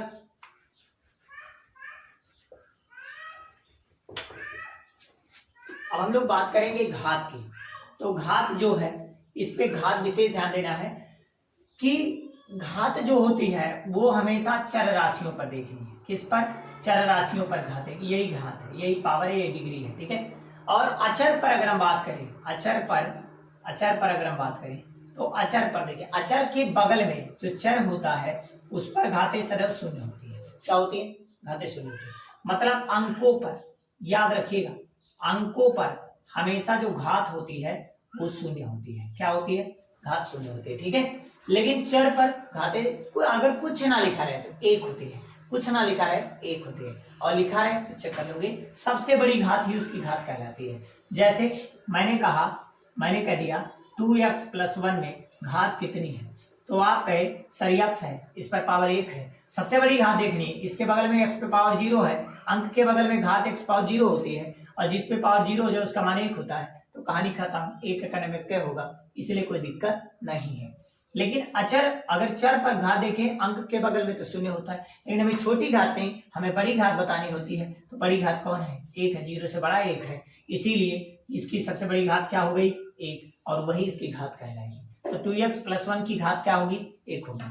अगर मैं यही कह दूं 5x square plus 2x plus 9 में घात कितनी है, तो आप कहेंगे सर यहाँ 1 है, या 0 है, या 2 है, सबसे बड़ी घात आपको 2 मिल गई, सर अब यहाँ घात 2 होगा। अगर मैं यही कह दूं 6x पे पावर 4 प्लस 5x पे 3 plus 9x square plus 2x plus 1 में घात कितनी है, तो आप कहेंगे सर यहाँ पर 0 है, यहाँ 1 है, यहाँ 2 है, यहाँ 3 है, यहाँ 4 है, यहाँ 1 से बढ़कर 1 है, तो सबसे बड़ी संख्या 4 बनी, तो इसीलिए इसका घात सर 4 होगा। ठीक है, तो इस प्रकार से आप चेक करके और लगाकर तभी बताएंगे, किसी भी चीज में हड़बड़ी और जल्दीबाजी नहीं करेंगे। ठीक है, घात आपको चेक करके ही बताना है, और सबसे बड़ी घात ही उसकी आंसर होगी, वही उसकी घात कहलाएगी। ठीक है, अब हम लोग बात करेंगे और आगे। ठीक, अब हम लोग बात करेंगे किसी भी न्यूमेरिकल्स को बीजगणित में जैसे आ जाए, शून्यकों का योग, माइनस x का गुणांक, x स्क्वायर का गुणांक, शून्यकों का गुणनफल, ये सब जो आपके हैं ये सब जांच में कार्य करेंगे। ठीक है, जैसे जांच करनी है तो आप जांच इन्हीं दोनों पर करेंगे। अगर द्विघात बहुपद आता है तो इन दोनों फार्मूले की सहायता से आप निकालेंगे, और अगर त्रिघात बहुपद आता है तो इन तीनों की सहायता से निकालेंगे। जांच का मतलब ये तीनों हो गए, और त्रिघात में और द्विघात में इस प्रकार की जांच हो जाती है। ठीक है, जांच कैसे पता चलेगा x स्क्वायर का? देखिए, द्विघात बहुपद का मतलब हो गया ax स्क्वायर प्लस bx और प्लस c, यही आपका द्विघात बहुपद कहलाएगा। और इसी से किसी भी नंबर की तुलना कर ली जाएगी तो x स्क्वायर से x स्क्वायर मैच कर जाएगा, x से x मैच कर जाएगा, अचर पद पे अचर पद हो जाएगा। और जिससे, जैसे x स्क्वायर का गुणांक कौन है? a है, x का गुणांक कौन है? b है। गुणांक माने जिस राशि की किससे गुणा हुई है वही उसका गुणांक कहलाता है। जैसे x स्क्वायर का गुणांक a से हुआ है तो x स्क्वायर का गुणांक a हो गया, x का गुणांक b हो गया, और c तो खुद ही गुणांक हो गया, क्योंकि अचर पद में खुद ही आ जाएगा। तो आप देखिए x स्क्वायर, अब इसको हम एक तरीके से शॉर्टकट फॉर्म में, इतनी बड़ी थ्योरी ना लिख करके शॉर्ट फॉर्म में क्या लिख सकते हैं? अल्फा प्लस बीटा, क्योंकि शून्य क्या हो गए? अल्फा और बीटा हो गए। तो अल्फा बीटा का अगर शून्यकों का योग कर दें तो हमें क्या मिलेगा? माइनस का b बटे में a मिल जाएगा। एक सूत्र ये छोटा सा मिल गया, उतना बड़ा नहीं लिखना पड़ेगा। ऐसे शून्यकों का अगर गुणनफल कहा जाए तो शून्य कौन कौन से, अल्फा और बीटा, गुणनफल माने अल्फा डॉट बीटा और बराबर क्या हो जाएगा सी बाई ए। अचर पद को क्या कहते हैं, सी कहते हैं और बट्टे में ए क्या है, ये एक्स स्क्वायर का गुणांक है। देखिए वही चीज मैंने थ्योरी में लिखा है, ये आप शॉर्टकट फार्मूले लगा सकते हैं। ठीक, ये आपके जांच करने में सहायता प्रदान करेंगे। शून्यकों और गुणांकों के बीच में जांच करने के लिए वेरी वेरी इंपॉर्टेंट है। ठीक है, फार्मूला लर्न रहेगा, सवाल लग जाएंगे। ठीक है, ऐसे ही 3 घात त्रिघात के लिए alpha plus beta plus gamma बराबर minus b by a, alpha beta beta gamma gamma alpha बराबर सी बाई ए और अल्फा बीटा गामा बराबर माइनस डी बाई ए, इस टाइप पर लग जाएंगे। ठीक है, चलिए अब आगे आते हैं किस प्रकार से हम लोग यूज करेंगे। चलिए ध्यान दीजिएगा, इसको नोट डाउन कर लीजिए आप लोग।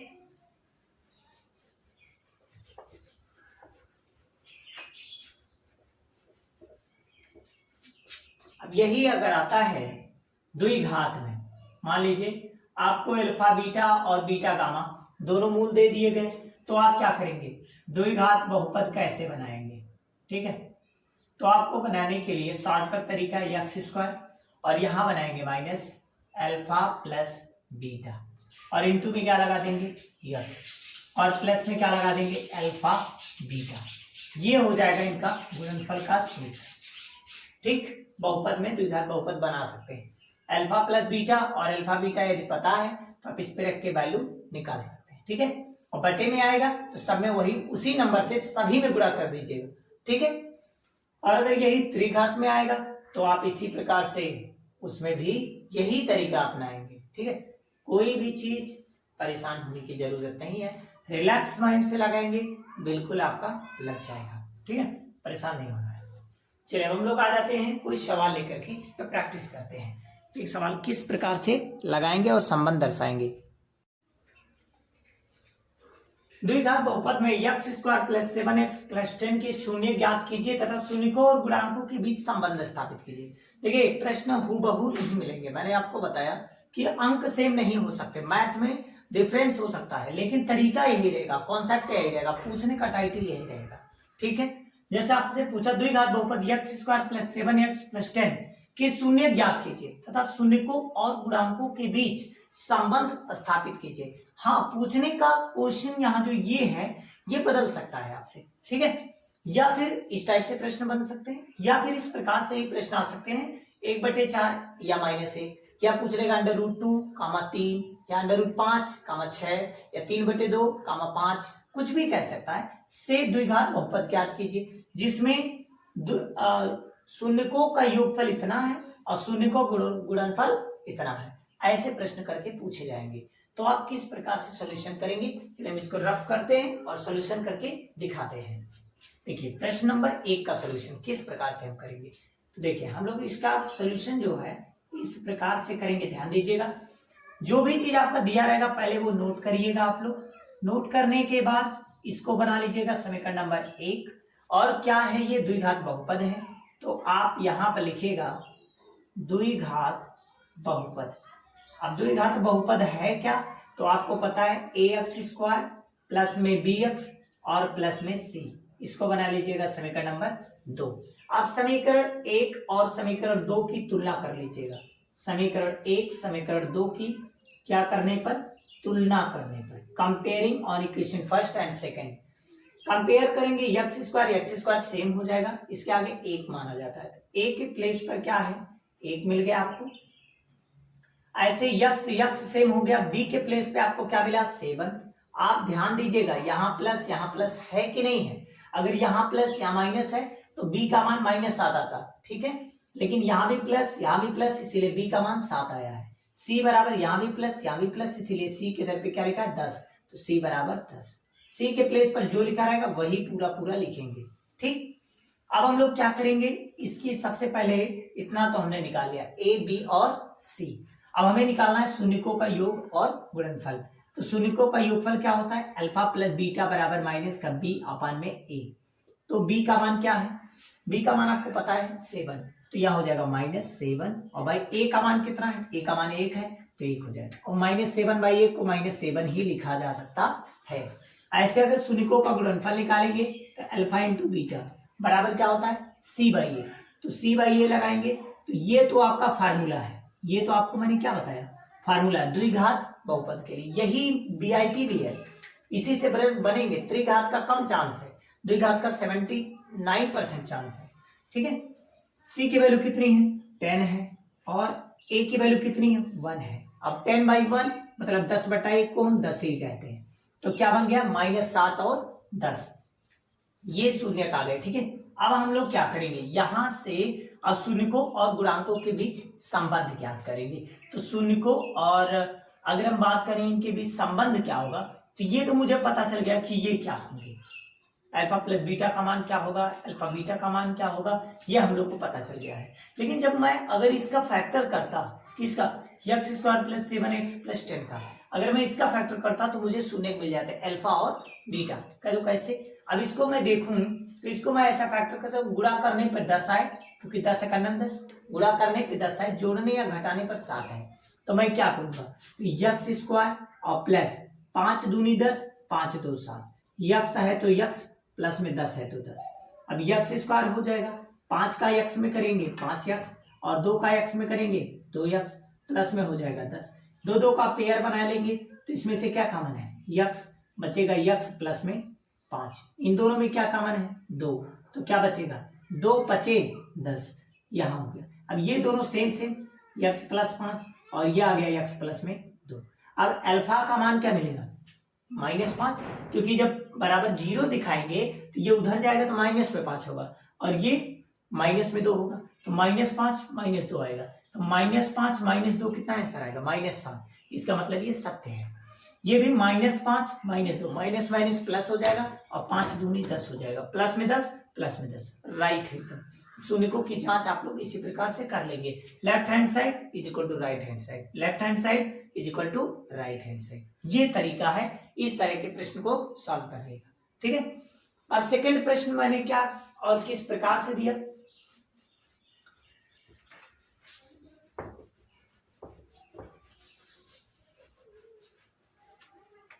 अब मैंने सेकंड प्रश्न कहा, कोई भी क्वेश्चन हो सकता है, मान लिया जाए कि मैंने दे दिया 1/2, 3, एक शून्यकों का योग है, एक शून्यकों का गुणनफल है, मुझे बताना है बहुपद क्या होगी। तो आप ये शून्यकों का योग है तो आप क्या कर सकते हैं कि अल्फा प्लस बीटा = 1/2, ठीक। शून्यकों का गुणनफल आपका कितना है, 3 है, तो अल्फा डॉट बीटा बराबर 3, 3 के नीचे हम लोग 1 लिख सकते हैं। इसका सूत्र क्या होता है, b/a, इसका सूत्र क्या होता है, b और c/a। अब आप ध्यान दीजिएगा, क्या आपको a की वैल्यू इक्वल मिली, नहीं मिली, a की वैल्यू इक्वल नहीं मिली। आप कुछ ऐसा कीजिए कि a की वैल्यू इक्वल हो जाए, तो आप कहेंगे यहाँ 2 है, यहाँ 1 है, अगर यहाँ 2/2 से गुणा कर दीजिए तो 2a का मान हो जाएगा, 2 से गुणा करेंगे 3 दूनी 6 हो जाएगा, और 2 से 1 का नाम 2 हो जाएगा, और यहाँ जैसे वैसे वैसे रहने दीजिए, ठीक है। तो आपको a के प्लेस पर अब क्या मिल गया, a के प्लेस पर अब आप कहेंगे कि सर मुझे 2 मिल गया, b के प्लेस पे क्या मिला, तो आप कहेंगे सर अब मुझे 1 मिल गया, c के प्लेस पे क्या मिला, आप कहेंगे सर 6 मिल गया। a को बराबर करने के बाद जो भी वैल्यू आए वही abc मिल गया। अब आप यहां से द्विघात बहुपद लिख सकते हैं, द्विघात बहुपद लिख सकते हैं, ax² + bx + c। अब a के प्लेस पर रखेंगे 2 x² प्लस b के प्लेस पर 1 x प्लस c का मान 6, यही आपका आंसर हो जाएगा, ठीक है। एक लिखिए चाहे ना लिखिए, कोई दिक्कत। इस प्रकार से प्रश्न, एक तो ये तरीका है, एक और तरीका है जो सिंपल है, वो क्या है, वो इस प्रकार से कर सकते हैं, -अल्फा + बीटा, इस प्रकार से, यहाँ माइनस था, मैंने यहाँ पर माइनस नहीं लिखा, यहाँ माइनस था, यहाँ आंसर माइनस आता, और यहाँ भी कैसा आता है, यहाँ प्लस था लेकिन यहाँ माइनस हो जाता है, ठीक है। तो -1 होता, माइनस प्लस माइनस हो जाता, ठीक है। ऐसे यहाँ पर होता, तो ये आपका फार्मूला है। अब इस फार्मूले में डायरेक्ट रख दीजिए, अल्फा प्लस बीटा के दर पे 1/2, तो x² माइनस यहाँ हो जाता 1/2 x, और प्लस अल्फा बीटा का सीधे मान 3 है, 3 रख देते हैं आप। लेकिन अब 2 नीचे है तो इस 2 से सब में गुणा कर दीजिए, तो जब 2 से सब में गुणा होता तो यहाँ हो जाता 2x², 2 से इसमें होता तो 2 से 2 कट जाता, तो माइनस का केवल x बचता, और प्लस 3 से 2 में गुणा होता, 3 दूनी 6 हो जाता। अभी देखिए वही आंसर आया जो इसमें आया है। अब चाहे आप ऐसे लगाइए या फिर ऐसे लगाइए, ये थोड़ा सा शॉर्ट मेथड है और ये थोड़ा सा लॉन्ग मेथड है। इसमें माइंड सेटअप लगाना पड़ेगा, इसमें बिना किसी दिमाग ज्यादा लगाए ही आ जाएगा। तो दोनों कॉन्सेप्ट हैं, आपको जो अच्छा लगेगा वो लगा लीजिएगा। अब हम लोग आते हैं कि प्रतिस्थापन और विलोपन विधि, यही दोनों आपके सिलेबस में है और बाकी जो है वज्र गुणन विधि और ये सब इस बार कट गए हैं, तो इस बार उन सबको नहीं पढ़ना है, समय व्यर्थ ना। हम बात करेंगे दो चर वाले रैखिक समीकरण कैसे फाइंड करते हैं। ठीक है, जब दो चर वाले रैखिक समीकरण क्वेश्चन आएंगे तो आपको दो इक्वेशन दिए रहेंगे। ठीक है, सबसे पहले उन इक्वेशन को तुलना करना है, आपको तुलना करना है। वो भी किन चीजों से तुलना करना है, a1x plus b1y plus c1 बराबर 0 से और a2x plus b2y plus c2 बराबर 0 से। इसमें a2 का मान, b2 का मान और c2 का मान आप निकाल लेंगे, a1 b1 c1 इससे निकाल लेंगे। दो समीकरण से, दोनों एक समीकरण से इससे a1 b1 c1 मिल जाएगा, दूसरे समीकरण से a2 b2 c2 मिल जाएगा। ठीक है, फिर उसको इस रूपों में व्यक्त करेंगे। अगर आपका a1 by a2, b1 by b2 और c1 बाई c2 के तीनों बराबर आते हैं, जैसे इसका मान 1/2, इसका मान भी 1/2, इसका मान भी 1/2 या 3/2, 3/2, 3, जो भी आए सबका अगर इक्वल आता है तो हम कहते हैं सभी पॉइंट एक ही लाइन पर लाई कर रहा है। मतलब एक पॉइंट दूसरे लाइन को छिपा लेगा, दूसरा तीसरे, तीसरा चौथे, ऐसे तो एक के ऊपर एक, तो वो संपाती रेखाएं हो जाएंगी, कंसाइडमेंट लाइन बन जाएंगी और उसके लिए जो सॉल्यूशन होंगे वो अपरिमित रूप से अनेक हल होंगे, अपरिमित रूप से अनेक हल होंगे। कब, जब a1 by a2, b1 by b2 और c1 बाई c2 बराबर होंगे तब। अगली चीज, अगर a1 by a2 b1 by b2 के बराबर नहीं है, अगर दोनों बराबर नहीं है तो वो प्रतिच्छेदी रेखा कहलाएंगे। प्रतिच्छेदी मतलब इंटरसेक्टिंग लाइन, वो एक दूसरे को ऐसे काट रहे होंगे और जब काटेंगे तो उसका केवल एक हल होगा, जिसे हम अद्वितीय हल कहते हैं। अगर पूछे अद्वितीय हल को क्या कहेंगे, प्रतिच्छेदी रेखा कहते हैं। प्रतिच्छेदी मतलब एक दूसरे को काटने वाली रेखा, इंटरसेक्टिंग लाइन, अर्थात बोलते हैं a1 by a2 b1 by b2 के बराबर ना हो। अगर a1 बाई a2 का अनुपात 2:3 आया है तो इसका 4/5 आए तो बराबर नहीं है, तो हम कहेंगे प्रतिच्छेदी रेखा है, अर्थात इसका केवल एक हल है। अगर a1 by a2 b1 by b2 के बराबर हो जाए लेकिन c1 बाई c2 के बराबर ना हो तो हम कहेंगे वो दोनों पैरेलल लाइन है, मतलब एक दूसरे को कभी नहीं काटेंगे, अर्थात वो समांतर रेखा है। समांतर रेखा होगा तो उसका कोई हल नहीं होगा, नो सॉल्यूशन। ठीक है, आगे बात करें प्रतिस्थापन विधि क्या होता है, डिस्प्लेसमेंट मेथड। तो प्रतिस्थापन विधि का मतलब क्या हो गया, जैसे दो इक्वेशन आपको दिए हैं, जैसे ये एक इक्वेशन हो गया, ये एक इक्वेशन हो गया, दो इक्वेशन दिए हैं, इसको कंपेयर करेंगे इनसे और इनसे। ठीक है, लगाने के बाद अब आप क्या करेंगे, या तो कंपेयर ना भी करिए तो कोई दिक्कत की बात नहीं है। आप देखिए कोई एक चीज बराबर कर लीजिए, जैसे y है y है, अब यहाँ देखिए 5/3 है या 1/2, ऐसा कुछ करिए कि एक टर्म बराबर हो जाए, चाहे इसको इसको और चाहे इसको इसको, किसी एक को अगर बराबर कर लेंगे तो क्या होगा कि प्रत्यय, या आप एक को डिस्प्लेस करा के एक को उधर कर देंगे, उसकी वैल्यू लाकर यहाँ पुट कर देंगे, दूसरे को सॉल्व करके पहले में पुट कर देना प्रतिस्थापन विधि कहलाता है। ठीक है, जो जैसे केमिस्ट्री में पढ़ते थे, अधिक क्रियाशील वाला कम क्रियाशील वाले से विस्थापित करके अपने पास ले आता था, क्रिया कर लेता था उनसे, उसी प्रकार से यहाँ पर प्रतिस्थापन विधि है कि अधिक क्रिया मतलब जो दोनों को एक बराबर करके, एक को उधर भेज करके उसकी वैल्यू फर्स्ट में पुट कर देना, मतलब दूसरे को सॉल्व करके पहले में पुट कर देना, या पहले को सॉल्व करके दूसरे में पुट कर देना, मतलब एक को सॉल्व करिए एक में रख दीजिए और सॉल्व कर दीजिए, वही आंसर है, उसी को कहते हैं प्रतिस्थापन विधि। ठीक, यानी कि दोनों को आप करने लगे, एक किसी को सॉल्व करिए, चाहे दूसरे को चाहे पहले को, एक को सॉल्व करने के बाद दूसरे वाले क्वेश्चन में पुट कर दीजिए, फिर उसको सॉल्व कर लीजिएगा, एक्स वाई वैल्यू मिल जाएगी, वही इसका आंसर हो जाएगा। इसी को बोलते हैं प्रतिस्थापन विधि। आगे आते हैं विलोपन विधि। विलोपन विधि का मतलब क्या होता है कि कोई एक चीज बराबर करके और उनको ऐसे काट देना, क्या कर देना, काट देना। जैसे यहाँ 3 नहीं है, अगर मैं 3 से गुणा कर दूं तो 3y कट जाएंगे, इसको मैं जोड़ दूंगा दोनों समीकरण को, एक चीज कट जाएगा, एक की वैल्यू निकल जाएगी, तो काट देना, ये क्या कहला, विलुप्त कर देना, विलोपन विधि है। एक को विलुप्त कर देना क्या है, विलोपन विधि कहलाता है। ठीक है, इस प्रकार से गुणांकों को बराबर करके उन्हें काट दिया जाता है, तो उसे बोलते हैं विलोपन विधि, विलुप्त कर देना। ठीक है, ये दोनों विधि बहुत ही सिंपल है और यही दोनों विधि आपके सिलेबस में है और इस बार इसी से प्रश्न आपको देखने को मिलेंगे। वज्र गुणन पे समय मत व्यतीत कीजिए क्योंकि उससे क्वेश्चन नहीं आने हैं, ठीक है। तो हम लोग बात करते हैं इसी प्रकार के आपके न्यूमेरिकल रहेंगे। आप लोग ज्यादा से ज्यादा इन्हीं दोनों टॉपिक पे प्रैक्टिस करके जाए और ज्यादातर उदाहरण लगा कर जाए, क्योंकि उदाहरण से हर साल प्रश्न बनते हैं, ठीक है। तो उदाहरण जितना प्रैक्टिस कर लेंगे उतना ही अच्छा है। मैं शॉर्टकट में केवल आपको फार्मूला और कॉन्सेप्ट रिवाइज करा दे रहा हूं, ठीक है। चलिए अब आते हैं नेक्स्ट टाइप पर। अगर यही आपका देखिए a1/a2 is equal to b1/b2 is equal to c1/c2 आता है, या फिर a1/a2 डज नॉट b1/b2 आता है, मतलब ये दोनों बराबर नहीं होते हैं, या संपाती या प्रतिच्छेदी रेखा की बात की जाए तो ये दोनों संगत कहलाते हैं। लेकिन जो तीसरा वाला है जिसको समांतर रेखा कहते हैं, ये असंगत है, मतलब ये संगत नहीं है, ठीक है, असंगत जिसको बोलते हैं, ठीक। चलिए नेक्स्ट पॉइंट पे आते हैं। ये प्रश्न जो मैं आपको दिखा रहा हूं, इन प्रश्नों को आपको तैयार कर लेना है, ठीक है। ये प्रश्न कुछ इस दो चर वाले रैखिक समीकरण के हैं तथा कुछ प्रश्न ये गुणनखंड के हैं। तो कुछ प्रश्न इसके बाद जो आपके आ रहे हैं, ये प्रश्न ऋतु नाव वाले, ये जो है प्रश्न ये भी आप अच्छे से पढ़ लीजिए। कुटीर उद्योग का ये भी अच्छे से आप पढ़ लीजिए। इस टाइप के कुछ लॉन्ग क्वेश्चन ये जो आपके लॉन्ग में आएंगे, इसी में से आपके हो सकते हैं मैच कर जाए। तो इसी में लॉन्ग इसका अच्छे से तैयार करके आप लोग जाएंगे, ठीक है। तो इनको प्रैक्टिस अच्छे से कर लीजिएगा, ठीक है, 2 से 3 बार, ठीक। अब हम आते हैं कि कैसे, जैसे क्रमागत टर्म दे दिया जाता है या पद दे दिए जाए तो कैसे करेंगे। देखिए अगर क्रमागत की बात की जाएगी, क्रमागत, तो क्रमागत का मतलब सदैव होता है। यदि मैं क्रमागत संख्या का, तो क्रमागत का मतलब अगर 1 है तो 1 के बाद 2 आता है और 2 के बाद 3 आता है, ये क्रमागत है।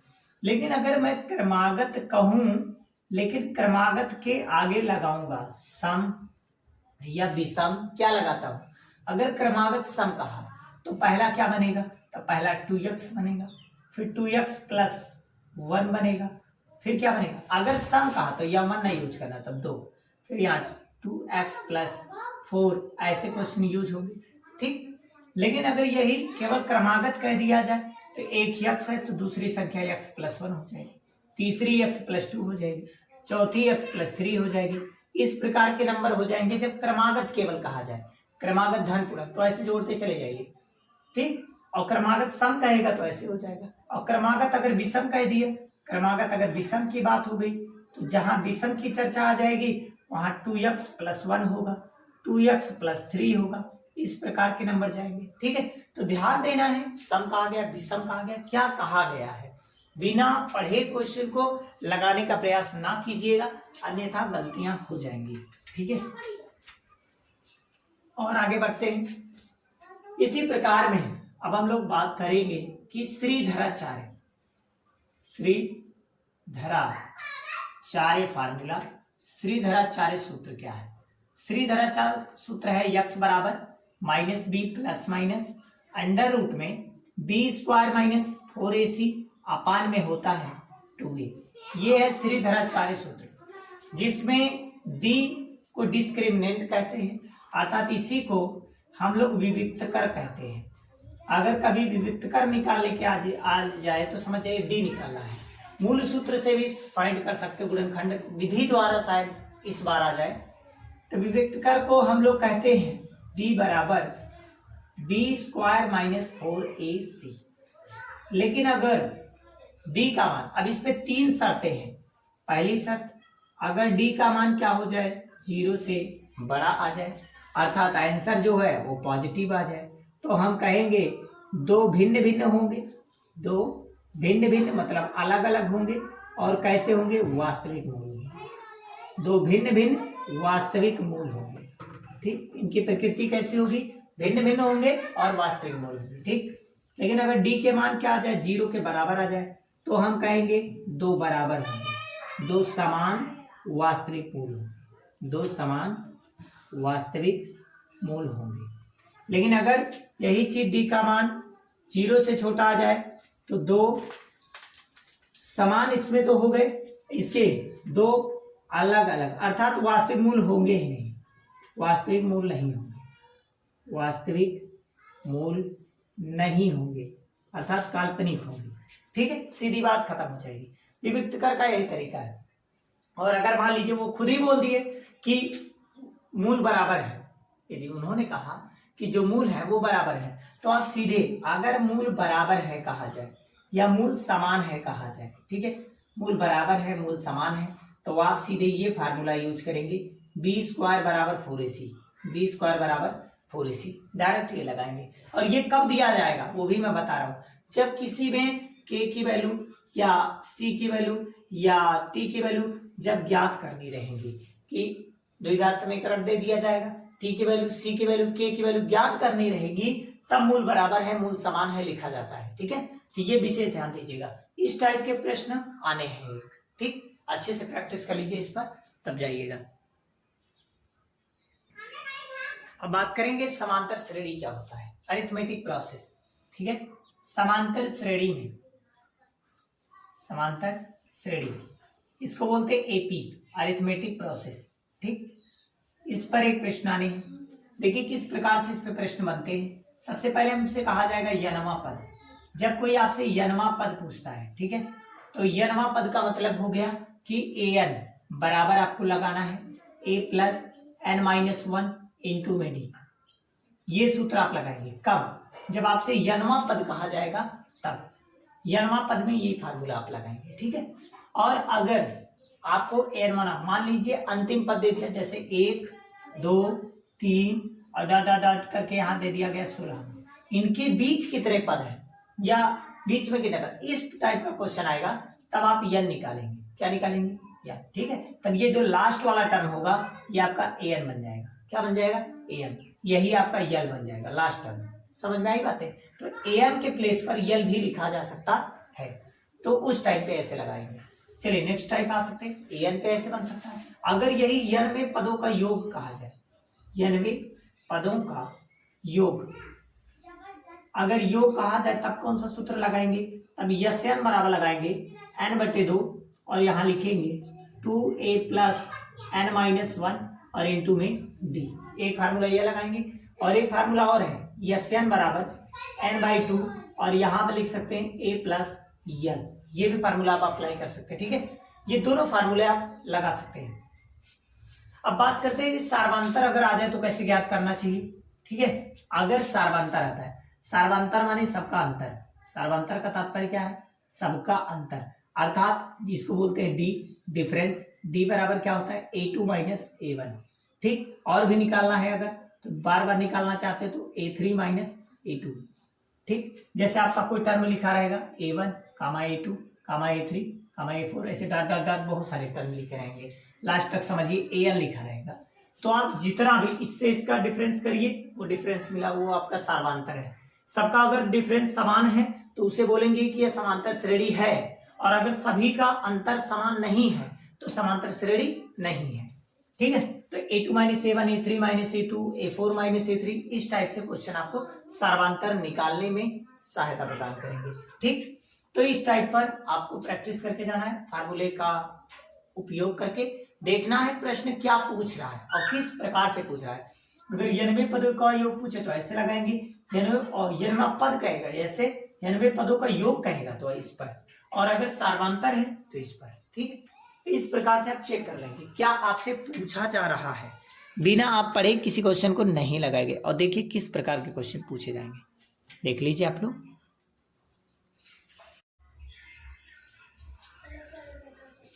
निर्देशांक ज्यामिति है। ठीक है, निर्देशांक ज्यामिति में जैसे कुछ फार्मूले आपके हैं, जैसे दो बिंदुओं के बीच की दूरी पर प्रश्न बनते हैं। ठीक है, और दो बिंदु के बीच की दूरी जैसे P और Q मान लीजिए, एक दो निर्देशांक दिए रहेंगे, x1 y1 करके x2 y2 करके दिया रहेगा, और पूछा जाएगा उनके बीच की दूरी क्या है। ठीक है, तो आपको ये फार्मूला लगाना होगा कि x2 माइनस x1 का whole square, y2 minus y1 का होल स्क्वायर, इस प्रकार से फार्मूले पर लगाएंगे।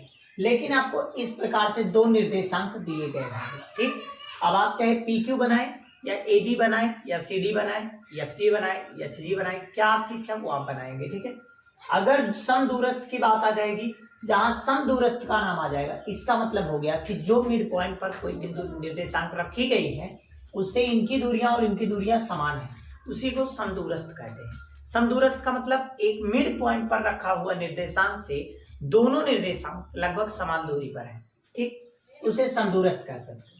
तो इस पर आप AP और प्लस AQ का इसका ये वाला फार्मूला लगा करके दोनों तरफ से आप सॉल्व कर सकते हैं। इस पर AP का स्क्वायर कैसे निकालेंगे, इससे निकालेंगे, स्क्वायर लगा देंगे तो अंडर रूट हट जाएगा, ठीक है, इधर उधर करके सॉल्व कर सकते हैं। यही चीज अगर विभाजन सूत्र आता है तो m1 और m2 का रेशियो दिया गया होगा 1:, दो निर्देशांक दिए रहेंगे और दो निर्देशांक के साथ 1:3 में विभाजित करता है या 5:3 में विभाजित करता है या 1:2 में विभाजित करता है, इस प्रकार के प्रश्न दिए रहेंगे।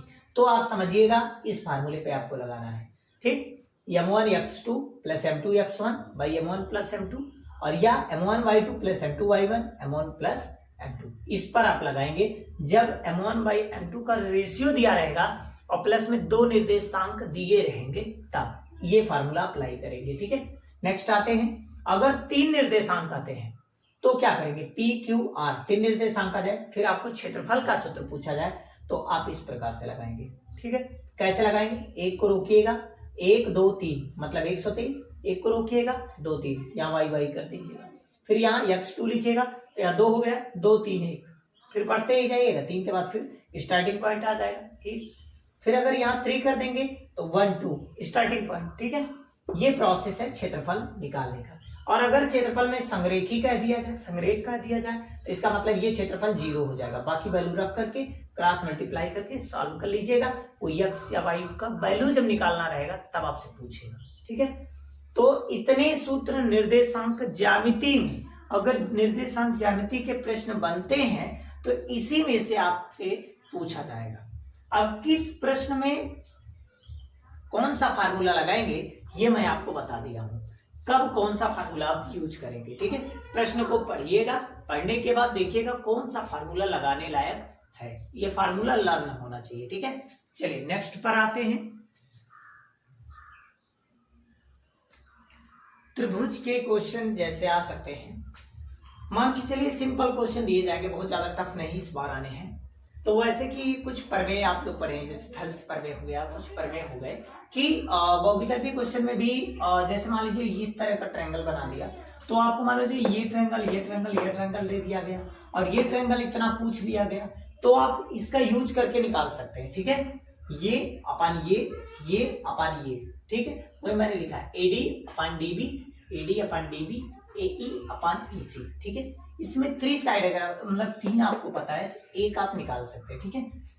अगर बात करें ये समरूपता में बताई गई है, ठीक है, यही चीज हम लोग पूरे में निकाल सकते हैं, AD अपान AB और AE अपान AC, ठीक है। इससे भी हम लोग पूरी वैल्यू, जैसे फुल वैल्यू अगर आपको पता है और थोड़ा थोड़ा पूछा गया है इस टाइप से, तो इसका यूज करके निकाल सकते हैं। 2 आप डेरिवेशन करके जाइए प्रूफ करके, जैसे वृत्त की स्पर्श रेखा स्पर्श बिंदु से होकर जाने वाली त्रिज्या पर लंब होती है, पहला आप ये प्रैक्टिस करके अच्छे से जाए, ठीक है। किसी बाह्य बिंदु से खींची गई 2 स्पर्श रेखाओं की लंबाइयां बराबर होती है, ये 2 डेरिवेशन आप करके जाइएगा, एक डेरिवेशन हो सकता है आपको मिल जाए इस बार, ठीक। अब आते हैं त्रिकोणमितीय के कुछ बेसिक कॉन्सेप्ट, क्योंकि वीडियो लॉन्ग होता चला जा रहा है। त्रिकोणमितीय में जैसे आता है sin theta equal to 1/cos theta, cos theta बराबर 1/sec theta, tan theta equal to 1/cot theta या sin theta upon cos theta. यही अगर अपोजिट कर देंगे, अगर यहाँ cosec थीटा हो जाएगा तो ये sin थीटा यहाँ चला आएगा, cosec थीटा बराबर 1/sin थीटा, sec थीटा बराबर 1/cos थीटा और cot थीटा बराबर या तो 1/tan थीटा लगाइए, जहां tan लगाने लायक को tan लगाइए, नहीं तो cos थीटा अपन sin थीटा लगाइए, ठीक है। और tan थीटा बराबर तो 1/cot थीटा, tan cot का उल्टा होता है, sin cos sec का उल्टा, sin cos sec का उल्टा, ठीक है। अगर sin 90 माइनस थीटा हो तो cos थीटा बदलेगा और cos 90 माइनस थीटा हो तो sin थीटा बदलेगा, और दोनों का अगर स्क्वायर करके जोड़ दें sin square plus cos square theta तो दोनों की वैल्यू 1 हो जाएगी। और अगर इसको फैक्टर करें तो इस टाइप से बन सकता है, ऐसे बना सकते हैं 1 प्लस tan स्क्वायर थीटा बराबर sec square theta, 1 plus cot square theta बराबर cos sec स्क्वायर थीटा, ठीक है। अब क्वेश्चन जैसे इस टाइप, यहाँ पर आपको वैल्यू कैसे फाइंड करते हैं, जैसे कि साइन कॉस टैन कॉट जो भी वैल्यू है कैसे फाइंड करेंगे, ट्रिक से वहां निकाल लीजिएगा अगर आपको निकालना हो, ठीक है। सबसे पहले गिनती लिखिएगा 0 1 2 3 और 4, सब में 4 से भाग दे दीजिएगा, सब में क्या करिएगा 4 से भाग, और 4 से भाग देने के बाद सब में अंडर रूट लगा दीजिएगा, सब में अंडर रूट लगाइएगा। उसके बाद जो कट जाए काट दीजिएगा। 2 एक अन्नम 2, 2 दूनी 4, 4 एक अन्नम 4। अब देखिए 0 में 4 का भाग देंगे तो आंसर 0 आएगा। अगर 0 में नीचे अंक है तो आंसर 0 आता है, और ऊपर अंक है नीचे 0 तो आंसर इनफाइनाइट आता है। ठीक है, तो ऊपर 0 नीचे अंक है तो आंसर क्या आएगा 0। 1 एक अन्नम क्या होगा 1, और 2 दूनी 4। ये 1 एक अन्नम 1, 2 बाहर आएगा नहीं अंडर रूट, 3 बाहर आएगा नहीं अंडर रूट, और ये 2 दूनी 4, और 1 एक अन्नम 1 बाहर आ जाएगा। इसी को उल्टा कर दीजिए, इधर वाला इधर और इधर वाला उधर, ऐसे पलट दीजिए पूरा। तो 1 इधर आ जाएगा, अंडर रूट 3/2 इधर आ जाएगा, 1/√2 इधर आ जाएगा, 1/2 यहाँ आ जाएगा, और 0 यहाँ चला जाएगा। इसका डिवाइड कर देंगे तो 10 आ जाएगा। 0/1 क्या होता है 0। ठीक है, 2 से 2 कट जाएगा, ऊपर बचेगा 1, नीचे बचेगा √3, पूरा पूरा कैंसिल आ जाएगा 1। 2 से 2 कट जाएगा, बचेगा अंडर√3, 1 में 0 का भाग देंगे आंसर आ जाएगा इनफाइनाइट। डज नॉट डिफाइन मतलब इसे परिभाषित नहीं कर सकते। और सेम इसका उल्टा कर देंगे तो साइन का उल्टा कॉसेक, कॉस का उल्टा सेक, टाइम का उल्टा कॉट आ जाएगा। ठीक है, उल्टा करके। ठीक है, इसी के वैल्यू को पलट दीजिएगा, ऑटोमेटिक कॉसेक आ जाएगा। इसको उलट दीजिएगा, जैसे 1/√2 है तो अंडर√2 कर दीजिएगा, 1/2 है 2 कर दीजिएगा, 0 है इनफाइनाइट कर दीजिएगा। यही से उल्टा करना होगा, कॉस का सेक आ जाएगा, tan का कॉट आ जाएगा। ठीक है, ये वैल्यू निकालने का कॉन्सेप्ट है। ठीक, ट्रिक से निकाल लीजिएगा, रटने की कोई जरूरत नहीं, और रट के पेपर में करने की कोशिश भी मत कीजिएगा, मुझे समय लगेगा ज्यादा। ठीक है, या तो भाई कंफर्म एकदम याद हो कि यही है, गलत नहीं है तो फिर सही है, नहीं तो पता चले रटे और कहीं गलत दूसरे का दूसरे में लिख दिए, हो गया काम, पता चला 2 नंबर मिलना, बाद में पछता रहो मैंने बहुत बड़ी गलती की। निकालने में क्या 2 मिनट लगेगा। ठीक है, अब देखिए जैसे क्वेश्चन आ गए, इस क्वेश्चन को सॉल्व करते समय मैं एक कॉन्सेप्ट आपको बता रहा हूँ। जब कभी ऐसे क्वेश्चन आ जाए, अब हो सकता है ये बहुविकल्पी में आए, हो सकता है लॉन्ग में आ जाए। ठीक है, अब किस में आएगा ये तो देखने पे पता चलेगा। ठीक, और अब हम लोग बात करेंगे इसमें कि जैसे ये क्वेश्चन आ गया साइन 18/cos72। देखिए इसका वैल्यू कैसे पता होगा कि इसका डायरेक्ट बोल सकते हैं कि इसका आंसर 1 आएगा, इसका आंसर 1 आएगा। कैसे आप पता करेंगे, देखिए इसको और इसको अगर आपने जोड़ा और जोड़ने पर अगर इसका आंसर 90 आया तो आप समझिए उसका मान 1 होगा। क्यों, और कभी भी अगर किसी 2 नंबर्स को जोड़ने से 90 हो जाए, 90 हो जाए, तो किसी एक को बदलिए, एक को छोड़ दीजिए। जैसे मैंने देखा साइन 18 डिग्री और लिखा है कॉस 72 डिग्री।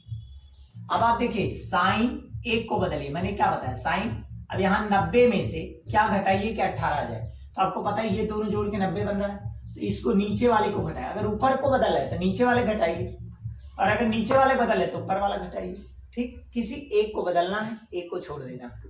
90 और इसमें से 72 घटा लीजिए, और नीचे क्या है cos 72। अब सबको पता है साइन 90 माइनस थीटा बराबर क्या होता है cos थीटा, थीटा की दर पे क्या है 72, और नीचे क्या है cos 72। ये cos 72 कट जाएगा, क्या आ जाएगा आंसर 1। ठीक है, तो इस प्रकार से आपको ध्यान रखना है। ऐसे क्वेश्चन मिलेंगे तो जोड़ के देख लेना, 90 होगा तो उसका आंसर डायरेक्ट 1 होगा, परेशान होने की कोई जरूरत नहीं। इस टाइप क्वेश्चन में क्या करना चाहिए, इसमें देख लेना चाहिए कौन से 2 नंबर जोड़ने से 90 आता है। जैसे 8 3 11, कभी 90 नहीं आएगा, तो इसको देखिए चेक कीजिए, 8 2 10 का 0, 4 4 8 1 9, 90 आ गया। इसका मतलब चाहे ये बदलिए चाहे ये बदलिए, इसमें से कोई एक बदलिए। फिर इसको देखिए 23 और 67, 90 हो जा रहा है, इसका मतलब इसमें से कोई एक बदलिए, उसके बाद इसे सॉल्व कर दीजिए, ऑटोमेटिक आंसर आ जाएगा। ठीक है, परेशान होने की जरूरत नहीं है। इसी प्रकार tan 2a है, जैसे ये क्वेश्चन आ गया, जैसे आ गया tan 2a और बराबर में आ गया cot a माइनस b। अब इस क्वेश्चन को करना है कुछ नहीं, सिंपल कॉन्सेप्ट लगाइए। इसको भी आप ऐसे बदल सकते हैं, क्या बदल सकते हैं, इसको लिख सकते हैं cot और 90 माइनस 2a, और यहाँ क्या लिखा है cot a माइनस b। अब आपको पता है कॉट से कॉट की कहानी खत्म, दिमाग में ऐसे खत्म करना, काटने पीटने की जरूरत नहीं है वहां पे।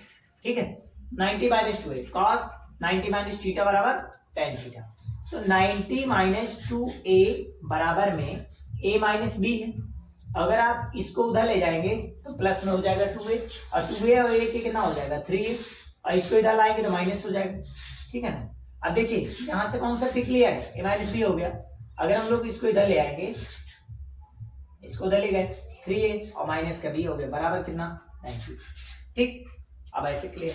अगर आपसे कोई कहते हैं ये न्यूटन कोड है, सीधी बात तो भी वैल्यू आप बता सकते हैं। अब जैसा भी वो कहा जाए, ठीक है, वो डिपेंड करता क्या कहा गया है। जैसे यहाँ पर वैल्यू मान लो अगर दे दिया, जैसे 18 दे दिया, अभी बी का कुछ मान जरूर दिया जाएगा। जैसे मान लो यहाँ 18 दे दिया, जैसे इस क्वेश्चन में 18 दे दिया गया, अगर यहाँ 18 दे देंगे तो क्या हो जाएगा, तो आप इसको उधर ले जाएंगे तो ऐड करेंगे। देखिए यही से मैं सॉल्व कर दे रहा हूँ। ये उधर गया 2a और a के कितना हो गया 3a। अगर मैं इसको इधर ले आऊंगा तो माइनस से क्या हो जाएगा प्लस 90 और 18 कितना हो जाएगा 108। 3 से काट देंगे, 3 तरीका 9 आ जाएगा और बचा 1 3 6 18, 36 डिग्री आ जाएगा। a का मान 36, अर्थात न्यूटन कोड मिला, हो गया आंसर। ऐसे सेम त्रिकोणमिति के क्वेश्चन टफ नहीं होते, केवल आपको कॉन्सेप्ट और इस टाइप के सवाल जब मिलते हैं कंफ्यूज नहीं होने की जरूरत है। सभी वैल्यू को कोशिश करके साइन कॉस में कन्वर्ट करने का प्रयास करना। कोई भी क्वेश्चन अगर साइन कॉस में कन्वर्ट करके सॉल्यूशन करोगे ऑटोमेटिक आपका राइट हैंड साइड आ जाएगा, परेशान होने की कोई जरूरत नहीं है। ठीक है, और कभी कभी रेयर केस ऐसा होता है कि लेफ्ट हैंड साइड को सॉल्व करने पे राइट हैंड साइड जल्दी नहीं आता, समय ज्यादा लगता है, तो आप क्या करें, लेफ्ट को और राइट को दोनों को सॉल्व कर दे, जहां इक्वल आ जाए वहां left hand side is equal to right hand side दिखा दे। ठीक है, ये ध्यान देना है आपको। ठीक, अब देखिए हम लोग बात करेंगे ऊंचाई और दूरी, हाइट एंड डिस्टेंस की बात करते हैं। ठीक है, इसमें आपको बेसिक कॉन्सेप्ट त्रिकोणमिति का ही पार्ट बोला जाता है। ठीक है, ऊंचाई और हम लोग बात करेंगे दूरी, हाइट एंड डिस्टेंस। ठीक है, अब हम लोग बात ये करते हैं ऊंचाई और दूरी में क्या देखनी है। देखिए 3 चीजें आपको याद रहनी चाहिए, लाल बटे कक्का। ठीक है, लाल बटे कक्का, और यही चीज अगर हम लोग सीबीएसई पैटर्न में होते तो लंब को ही हम लोग वहां परपेंडिकुलर बोलते हैं, आधार को वहां बेस बोलते हैं और कर्ण को वहां हाइपोटेनियस बोलते हैं, यहाँ लाल बटे कक्का बोलते हैं। ठीक है, ये जो लंब बटा कर्ण होता है ये साइन का होता है, और ये जो आधार बटे कर्ण होता है ये कास का होता है, और ये जो लंब बटा आधार है ये टैन का होता है। ठीक है, अब यहाँ अगर ए लगाना ए लगाओ, थीटा लगाना थीटा लगाओ, जो भी बच गया वहां दिया रहे वो लगाइए। ठीक है, वो बात की बात है। ठीक, अब ध्यान ये देना है कब आपको लंब, कब आपको टैन यूज करना है, कब साइन, कब कॉस। ज्यादातर इन्हीं तीनों की यूज से काम हो जाता है। ठीक, 3 इसके उल्टे होते हैं, हो सकता है वो भी लगाओ, हो सकता है ये भी लगाओ, 3 से आपके कार्य हो जा रहे, एक्स्ट्रा लगाने की कोई जरूरत ही नहीं है। और हम तो कहेंगे ऊंचाई और दूरी में इसी तीनों पर आपके सवाल आने हैं। और बात आती है अगर उन्नयन की, देखिए अगर उन्नयन की बात आती है, उन्नयन, ठीक है, तो उन्नयन में हमेशा आप याद रखिए, उन्नयन का मतलब हो गया नीचे से ऊपर देखना, नीचे से ऊपर। उन्नयन कोण का मतलब ऊपर कोण नहीं बन रहा है, नीचे कोण बन रहा है। जब यहां पर कोण बनेगा नीचे, यहां पर जब कोण बने, नीचे कोण बने, बने नीचे कोण बने तो उसे बोलते हैं उन्नयन कोण। समझ में? उन्नयन का मतलब होता है नीचे से ऊपर देखना, नीचे से ऊपर देखना। ठीक है, ऊपर देख रहे हैं तो उन्नयन कोण। तो यहां से देखे, यहाँ धरातल बना, यहां से देखे तो ये देखने के वजह जो एंगल आप में कन्वर्ट हुआ, जो एंगल बना वो एंगल उन्नयन कोण कहलाता है। अवनमन कोण जैसे कोई ऊपर से जा रहा है और नीचे देखा तो अवनमन कोण। ठीक है, अवनमन कोण कब बनता है? अवनमन कोण हमेशा ऊपर से नीचे की ओर बनता है। जैसे कोई ये है, ठीक है, और यहां से कोई जा रहा था तो यहां पर जो कोण बने इसे अवनमन कोण कहते हैं। कौन सा कोण? अवनमन कोण। लेकिन जो यहां पर कोण बनता है तो ये जेड आकार का बनता है। ठीक है, और जो ये एंगल होता है वो जस्ट इसके बराबर होता है। किसकी वजह से? एकांतर कोण की वजह से। इसको एकांतर कोण से बराबर कर लेते हैं। अगर कभी भी आपको अवनमन कोण दे दे तो ये वाला कोण ये वाले कोण के बराबर हो जाता है। ठीक है, अब मान लीजिए कोई ऐसा है, ऐसे आपको क्वेश्चन दे दिया, ठीक, आपको ये एंगल ये दिया है और कुछ एंगल ये दिया है, तब कैसे बराबर करेंगे? ध्यान दीजिएगा, ऐसे भी क्वेश्चन मिलते हैं आपको पेपर में। ठीक, समझ के बनाओगे डायग्राम तो ऐसे ही बनेगा। अब देखो, अगर ये कोण है, ये मान लीजिए कोण 1 है, ये कोण 2 है। अब ये अगर कोण 1 है तो ये कोण इसके बराबर होगा। ठीक, कोण 1 किसके बराबर होगा? इसके बराबर। और ये जो कोण 2 है ये इसके बराबर होगा। जहां तक लिया जाएगा वहीं से ये भी बराबर होगा। ठीक, ऐसे ही आप बनाएंगे। अब आपको जब नीचे बना लेंगे तो इससे कोई मतलब नहीं रह जाएगा। ठीक है, फिर बाद में आप कोई भी फार्मूला अप्लाई करके निकाल सकते हैं। अब देखना ये होता है किसी भी ट्रायंगल को सॉल्व करते हुए, यही आपको इसी टाइप के मिलते हैं सवाल। अब वो हो सकता है आपको जो एंगल दिया जाए, जो कोण दिया जाए, वो कई टाइप से दिए जा सकते हैं। जो एंगल दिया जाए हो सकता है वो उन्नयन कोण आपका 30 डिग्री हो सकता है वो 45 डिग्री हो सकता है वो 60 डिग्री हो। ठीक, 30, 45, 60 कुछ भी हो सकता है।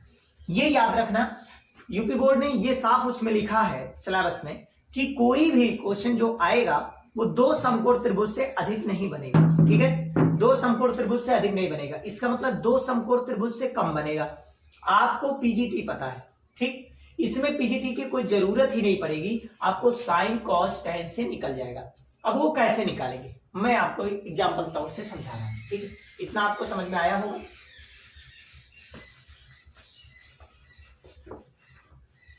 जैसे किसी प्रश्न में सबसे पहले तो आप प्रश्न को अच्छे से पढ़ेंगे। देखिए, कोई भी कार्य करेंगे इसमें प्रश्नानुसार करेंगे। देखिए, अगर आपने कोई भी कार्य प्रश्नानुसार किया, प्रश्न के अनुसार किया है, तो सवाल तो 50% वैसे राइट है। ठीक, बहुत रेयर कंडीशन ऐसी होती है कि जिसको पढ़ने नहीं आता हिंदी वो सवाल गलत करते हैं, क्योंकि अगर पढ़कर आप लगाते हैं तो कंडीशन है कि जो क्वेश्चन अगर बहुत कम आता है तो वो भी समझ में अच्छे से आएगा। लेकिन आपको धीरे धीरे जितना पढ़ना है उतना बनाना है, फिर जितना पढ़ना है उतना बनाना है। ये समझिए, बिना पढ़े नहीं बनाना है, तुक्का लगाने वाला प्रयास मत कीजिएगा। ठीक है, अगर हम बात करें, पढ़ लिया आपने, पढ़ लिया, यहाँ पे आपको पता चले ये कोण दिया है, मान लो ये P है, ये Q है, ये R है, तो जिस कोण को अगर मैं कहूं tan P, तो सोचो कि अगर मैं ये कह रहा हूं तो इसका लंब ये बनेगा, इसके सामने ये लंब का काम करेगा। जिस कोण को पूछूंगा उसके सामने वाली भुजा लंब का काम करेगा, और जो नीचे है वो तो ऑटोमेटिक आधार का काम करता है। और इस कोण के जो समकोण त्रिभुज होता है, इसके सामने वाली भुजा तो सदैव क्या होती है, कर्ण होती है। इसको हम लोग K से लिख सकते हैं, ये तो आपको पता है। अब बाई चांस किसी क्वेश्चन में मान लो, अब मैंने क्वेश्चन दिया जिसमें आपको ये पता है, ये बेस पता है, कर्ण पता है, मैंने कहा सर ये बताओ हाइट क्या होगी सर। अब ये हाइट तो लंब का काम कर रहा है ना। अब आपको पता चला मुझे क्या नहीं पता, मुझे लंब नहीं पता, क्या क्या पता है, बेस और कर्ण, तो मैं क्या यूज करूं। तो आपको मैंने तरीका बताया, लाल बटे कक्का याद करो, लाल बटे कक्का है, साइन का है, कास का है, टेन का है। आपको क्या नहीं पता और क्या पता है, तो देखो मुझे लंब नहीं पता और बेस पता है, तो देखो लंब और बेस किसमें आते हैं, तो लंब बेस यहां नहीं आया, लंब बेस नहीं आया, लंब बेस नहीं आया, इसका मतलब ये वाले यूज में नहीं आ रहा है। इसमें चेक करो, लंब और कर्ण जो पता हो और जो ना पता हो उसमें चेक किया जाता है। तो ये नहीं पता और ये पता है, तो इसमें देखो फिर कुछ मिला, लंब बटे कर्ण, पहला ही मिल गया। तो ये पहला वाला किसका है, साइन का है, बीच वाला कास, तीसरा वाला टेन। अब मान लो पहला मैच कर गया, लंब नहीं पता, कर्ण पता है, हम लोग उठाएंगे साइन थीटा। तो क्या लगाएंगे इसके लिए फार्मूला, साइन थीटा बराबर क्या लिखेंगे, लंब बटे कर्ण। इस लंब का कोण का मान ये दिया गया होगा, ये कोण दिया जाएगा, तभी ये पूछा जाएगा। ठीक है, तो लंब आप निकाल लेंगे, कर्ण का मान रखा होगा, इसकी वैल्यू रख के फाइंड कर लेंगे। ठीक, ऐसे प्रश्न। और अगर किसी प्रश्न में ये पता ये पता ये नहीं पता, ओ ये पता ये पता ये नहीं पता, तो फिर इसमें से खोजेंगे। इस टाइप से आप प्रश्न को लगाएंगे, कोई हड़बड़ी नहीं करना है, कोई जल्दबाजी नहीं करनी है, रिलैक्स माइंड से लगाएंगे, आसानी से सवाल लग जाएंगे। ठीक है, और कोई कहे पेड़ टूट कर गिर जाता है, तो पेड़ जब टूट कर गिरता है तो हमेशा याद रखिए, कोई भी पेड़ ऐसे है, इसका धरातल ये है, और पेड़ अगर यहाँ से टूटता है तो यही जो ऊपर वाला हिस्सा ये ब्रेक करके नीचे गिर जाता है।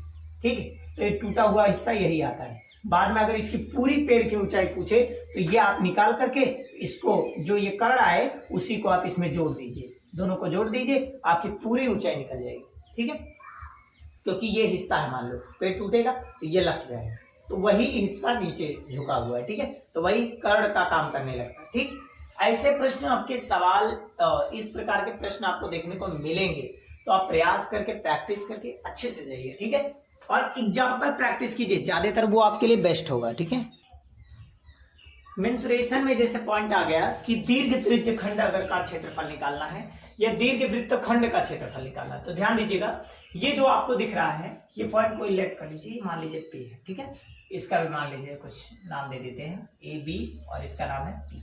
ठीक है, अब हम लोग बात करेंगे कि ये जो बड़ा वाला आपको दिख रहा है A, यहाँ देखिए O A, और ये वाला हिस्सा इतना दिख रहा है ना, इतना, ये जो बड़ा बड़ा सफेद सफेद सा जो आपको इतना दिख रहा है, ये पूरा दीर्घ त्रिज्य खंड है। ये क्या, दीर्घ त्रिज्य खंड है, ठीक है। और ये जो छोटा सा आपको दिख रहा है, ये छोटा सा ये हिस्सा OAPB, ये आपका लघु त्रिज्य खंड है, ठीक है। पहले समझिए कि कौन है क्या, ठीक। ये जो बड़ा वाला है ये आपको दीर्घ वृत्त खंड है, और ये जो कट के बाद ये छोटा सा है ये लघु वृत्त खंड है, ठीक है। अगर थीटा कोण वाले त्रिज्य खंड का अगर क्षेत्रफल निकालना है, ठीक, मतलब इसका अगर आपको क्षेत्रफल निकालना है तो क्या करेंगे आप, ये छोटे वाले का, तो आप थीटा बटे 360 मतलब कोण में 360 से भाग देंगे। टोटल कितना होता है 360, 360, इससे भाग देंगे और इसका क्षेत्रफल लगा देंगे वृत्त का पाई आर स्क्वायर, तो पाई आर स्क्वायर से गुणा कर देंगे, ठीक है। और अगर यही चीज हमें मान लीजिए संगत चाप की लंबाई निकालनी है, ये चाप है इसकी लंबाई निकालनी है, तो आप यल निकालना है तो थीटा बटे 360 गुणे 2 पाई आर लगाइएगा, वृत्त की परिधि से गुणा कर दीजिएगा, ठीक है। और अगर वृत्त दीर्घ त्रिज्य खंड का क्षेत्रफल निकालना होगा तो पूरे का पाई आर स्क्वायर लगा के पहले क्षेत्रफल निकाल लीजिएगा, फिर उसके बाद त्रिज्य खंड का जो छोटा वाला क्षेत्रफल है वो घटा लीजिएगा, ठीक। बस आपका दीर्घ त्रिज्य खंड का क्षेत्रफल आ जाएगा। इसी प्रकार से अगर लॉन्ग निकालना है तो पूरे का पाई आर स्क्वायर लगा के निकाल के उसके छोटे वाले को घटा लीजिए, ठीक। और वृत्त की परिधि कहे तो 2 पाई आर और वृत्त का क्षेत्रफल तो पाई आर स्क्वायर, ठीक है। अब आते हैं शंकु, घन, घनाभ, कैसे क्वेश्चन पूछे जाएंगे वो समझिए। अब हम लोग बात करेंगे मेंसुरेशन में, जो आपका मेंसुरेशन में ये लास्ट है, ठीक है, वो आपका था त्रिज्यखंड से क्वेश्चन, और इसमें घन, घनाभ, गोला, शंकु, छिन्नक, इससे क्वेश्चन बनने हैं, ठीक है। अब यहाँ ध्यान दीजिएगा, मैं फास्ट ट्रैक केवल आपका फार्मूला ज्यादातर रिवीजन कराने का प्रयास में लगा हूं, क्योंकि एक दिन में पूरा निचोड़ करना मतलब 8 से 10 घंटा लग जाएगा, ठीक है। तो इतना बड़ा वीडियो आपकी बस की बात देखनी नहीं है, क्योंकि पेपर में अधिक टेंशन लेने की जरूरत नहीं है, ठीक है।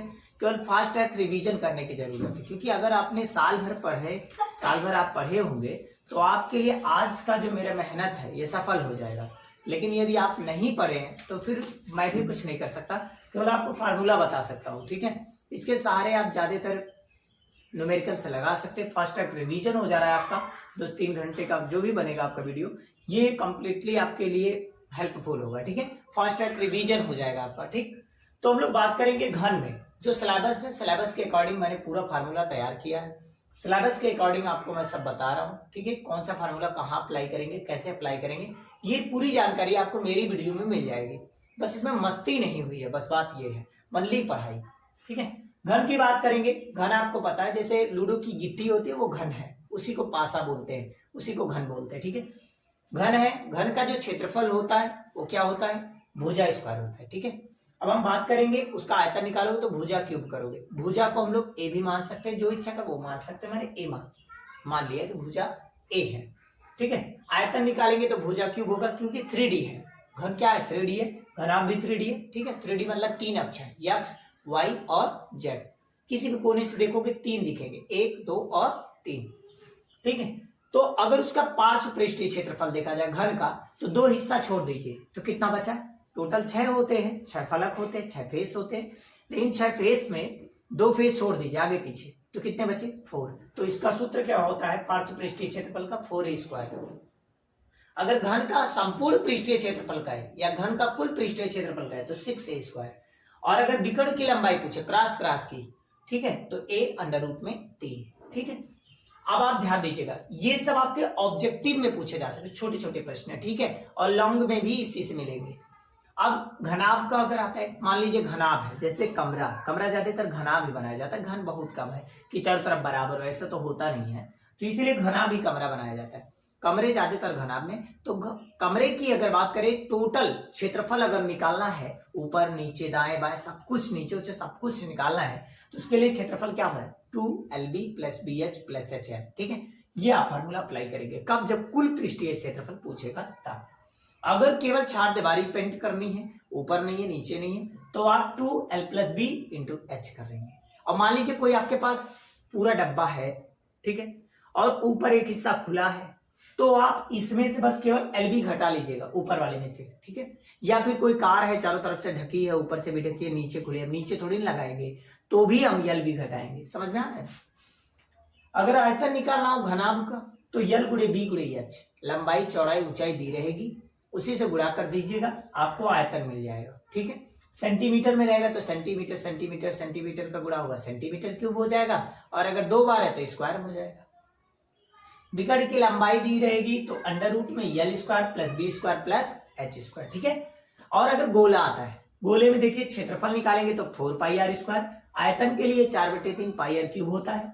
अर्धगोले का अगर निकालेंगे तो आधे से भाग मतलब 2 से भाग देंगे तो 2/3 पाई आर क्यूब आ जाएगा, और अर्धगोले का अगर क्षेत्रफल निकालेंगे तो 2 पाई आर स्क्वायर आएगा। ठीक है, शंकु का अगर आयतन निकालेंगे, शंकु जोकर की टोपी है, बर्थडे की टोपी, सेम कंडीशन समझिए। तो अगर हम बात करें जो जोकर की टोपी इस आकार की है, तंबू उम्बू की आकार के, ये जो आपका वर्टिकली है ये हाइट है, ये जो है लेटेंट हाइट है, मतलब इसको बोलते हैं तिर्यक ऊंचाई, और ये जो आपको दिख रहा है ये त्रिज्या है। पूरा देखे तो व्यास है, अगर व्यास दिया है तो व्यास का आधा करके आप त्रिज्या ज्ञात कर सकते हैं। ठीक है, तो 1/3 पाई आर स्क्वायर एच लगाएंगे, और पृष्ठीय क्षेत्रफल निकाला तो पाई आर यल, और यल निकालना है तो त्रिज्या, और अगर ऊंचाई पता है तो भी आप निकाल सकते हैं, और कुल क्षेत्रफल पाई आर एल में पाई आर स्क्वायर जोड़ दीजिएगा। ठीक है, और कुल पूछे तो पाई आर स्क्वायर नीचे जोड़ के निकाल लीजिएगा। बेलन अगर आता है तो बेलन का वक्र पृष्ठीय क्षेत्रफल 2 पाई आर एच होता है, 2 पाई आर एच, और बेलन का जो आयतन है वो पाई आर स्क्वायर एच होता है। ऐसे इसी प्रकार से अगर छिन्नक आता है, ठीक है, अगर छिन्नक है, अब मान लीजिए इसी में और भी क्वेश्चन आ सकते हैं। अगर कुल पृष्ठीय क्षेत्रफल पूछ ले तो क्या करेंगे? कुल पृष्ठीय क्षेत्रफल 2 पाई आर एच रहेगा। ठीक है, और पाई आर स्क्वायर नीचे का, पाई आर स्क्वायर ऊपर का। अगर कुल पृष्ठीय क्षेत्रफल बेलन का पूछ लिया जाए तो कुल पृष्ठीय क्षेत्रफल तब क्या होगा, तो 2 पाई आर एच रहेगा।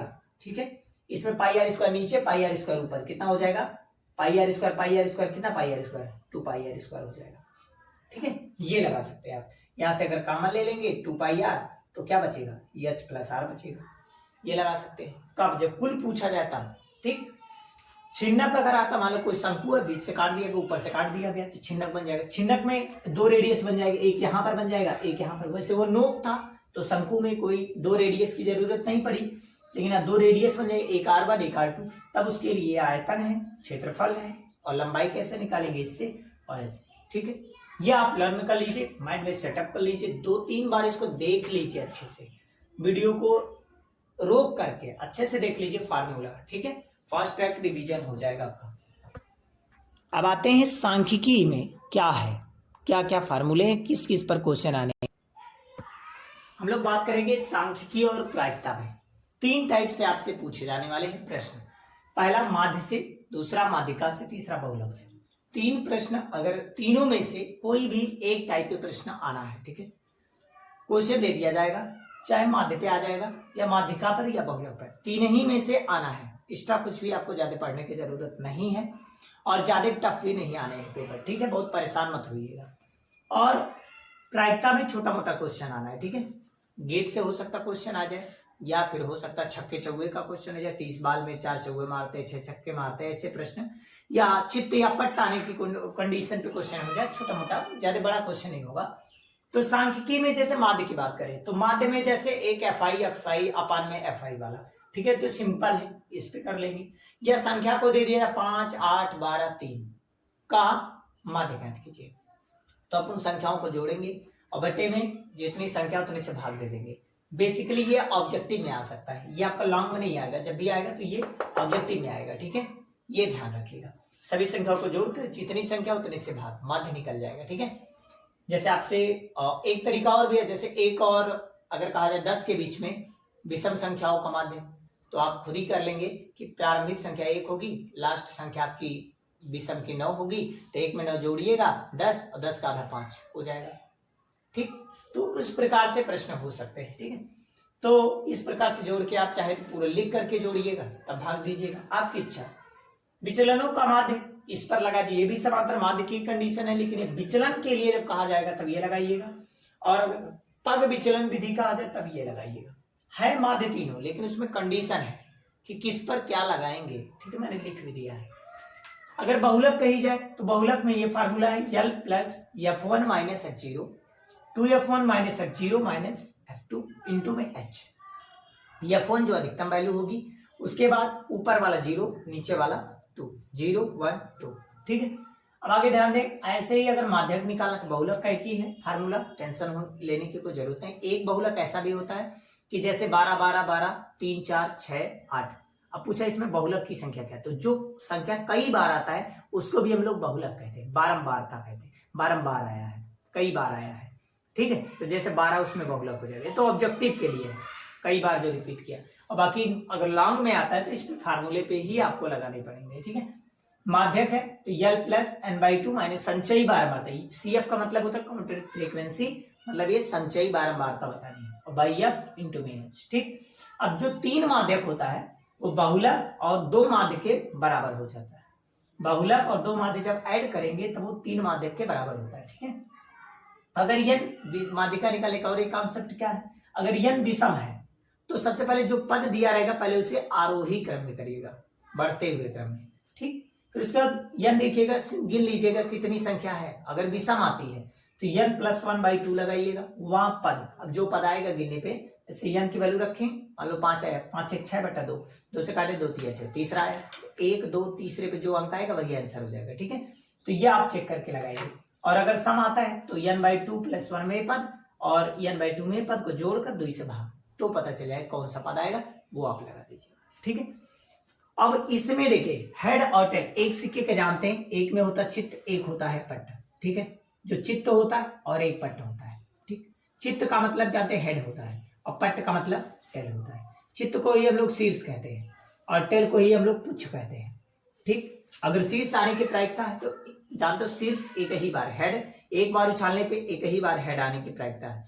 हो सकते हैं 2 कंडीशन, तो इनकी प्रायिकता 1/2 होगी, क्यों, क्योंकि n ऑफ s टोटल बताएगा कितनी हो सकती है, जिसमें से हुआ कौन, 1, तो 1/2, ठीक है। तो ये नंबर ऑफ इवेंट और ये टोटल इवेंट, ठीक। तो हम लोग बात क्या करेंगे, पीई अगर निकाला, प्रायिकता निकालनी है तो कितना हुआ। जैसे एक लड़की है जो 36 बाल खेलती है, 36 बाल में 6 छक्के मार देती है, तो 36 बाल टोटल खेली तो नीचे रहेगा, और कितने छक्के मारी, 6, तो 6 ऊपर हो जाएगा, तो 6 36, 1/6 आंसर आ जाएगा। इस प्रकार से क्वेश्चन इस पे लगेंगे, ठीक। और अगर आपको एक पता चले ये घटना ना होने की प्रायिकता, बार लगा है इसका मतलब ना होने की प्रायिकता है, और ये घटना होने की प्रायिकता है, ठीक है। अगर एक पता है तो एक अपने आप से निकल जाएगा, घटा के एक में से घटा लीजिएगा, दूसरी वैल्यू पता चल जाएगी। जैसे घटना घटित होने की प्रायिकता मान लीजिए आपकी 1/2 है, ठीक है। एक से ज्यादा वैसे होता नहीं है, तो अगर मान लीजिए 1/2 है, तो अगर आपसे हम पूछें कि घटना ना घटित होने की प्रायिकता क्या होगी, तो 1/2 होगी। भाई 100% है, 50% नहीं होगा तो 50% तो होगा ही, सीधी मतलब ये, सीधी बात है, ठीक है। तो इसी टाइप के प्रश्न आने हैं, बहुत ज्यादा टफ नहीं है, आप लोग अच्छे से तैयारी करिए, मुझे विश्वास है। और मैं आपको एक PDF दे रहा हूँ, ठीक है, जब इसको सॉल्व करके देखिए, और ना सॉल्व कर पाइए तो उसको मिलाइए कि मैं कैसे सॉल्व करूंगा, और इसको प्रैक्टिस करके तभी जाइए, ठीक है। मैथ का पेपर मुझे विश्वास है कि बहुत अच्छा होगा आप सभी का। मैंने फास्ट ट्रैक रिवीजन कोशिश किया करवाने का, मैंने क्वेश्चन नहीं सॉल्व करवा पाया इसलिए क्योंकि समय बहुत कम है, और लॉन्ग वीडियो होने पे आपका बोरिंग होगा, आपका समय बर्बाद होगा, इसीलिए कम समय में ज्यादा देने का प्रयास किया हूं, इसीलिए केवल फार्मूले ज्यादातर दे पाया हूं, न्यूमेरिकल्स ज्यादातर नहीं करवा पाया, ठीक है। लेकिन आप लोग इतना अगर देख कर जाएंगे तो लगभग आपको हिंट बहुत सारा मिलेगा यहाँ से, ठीक है।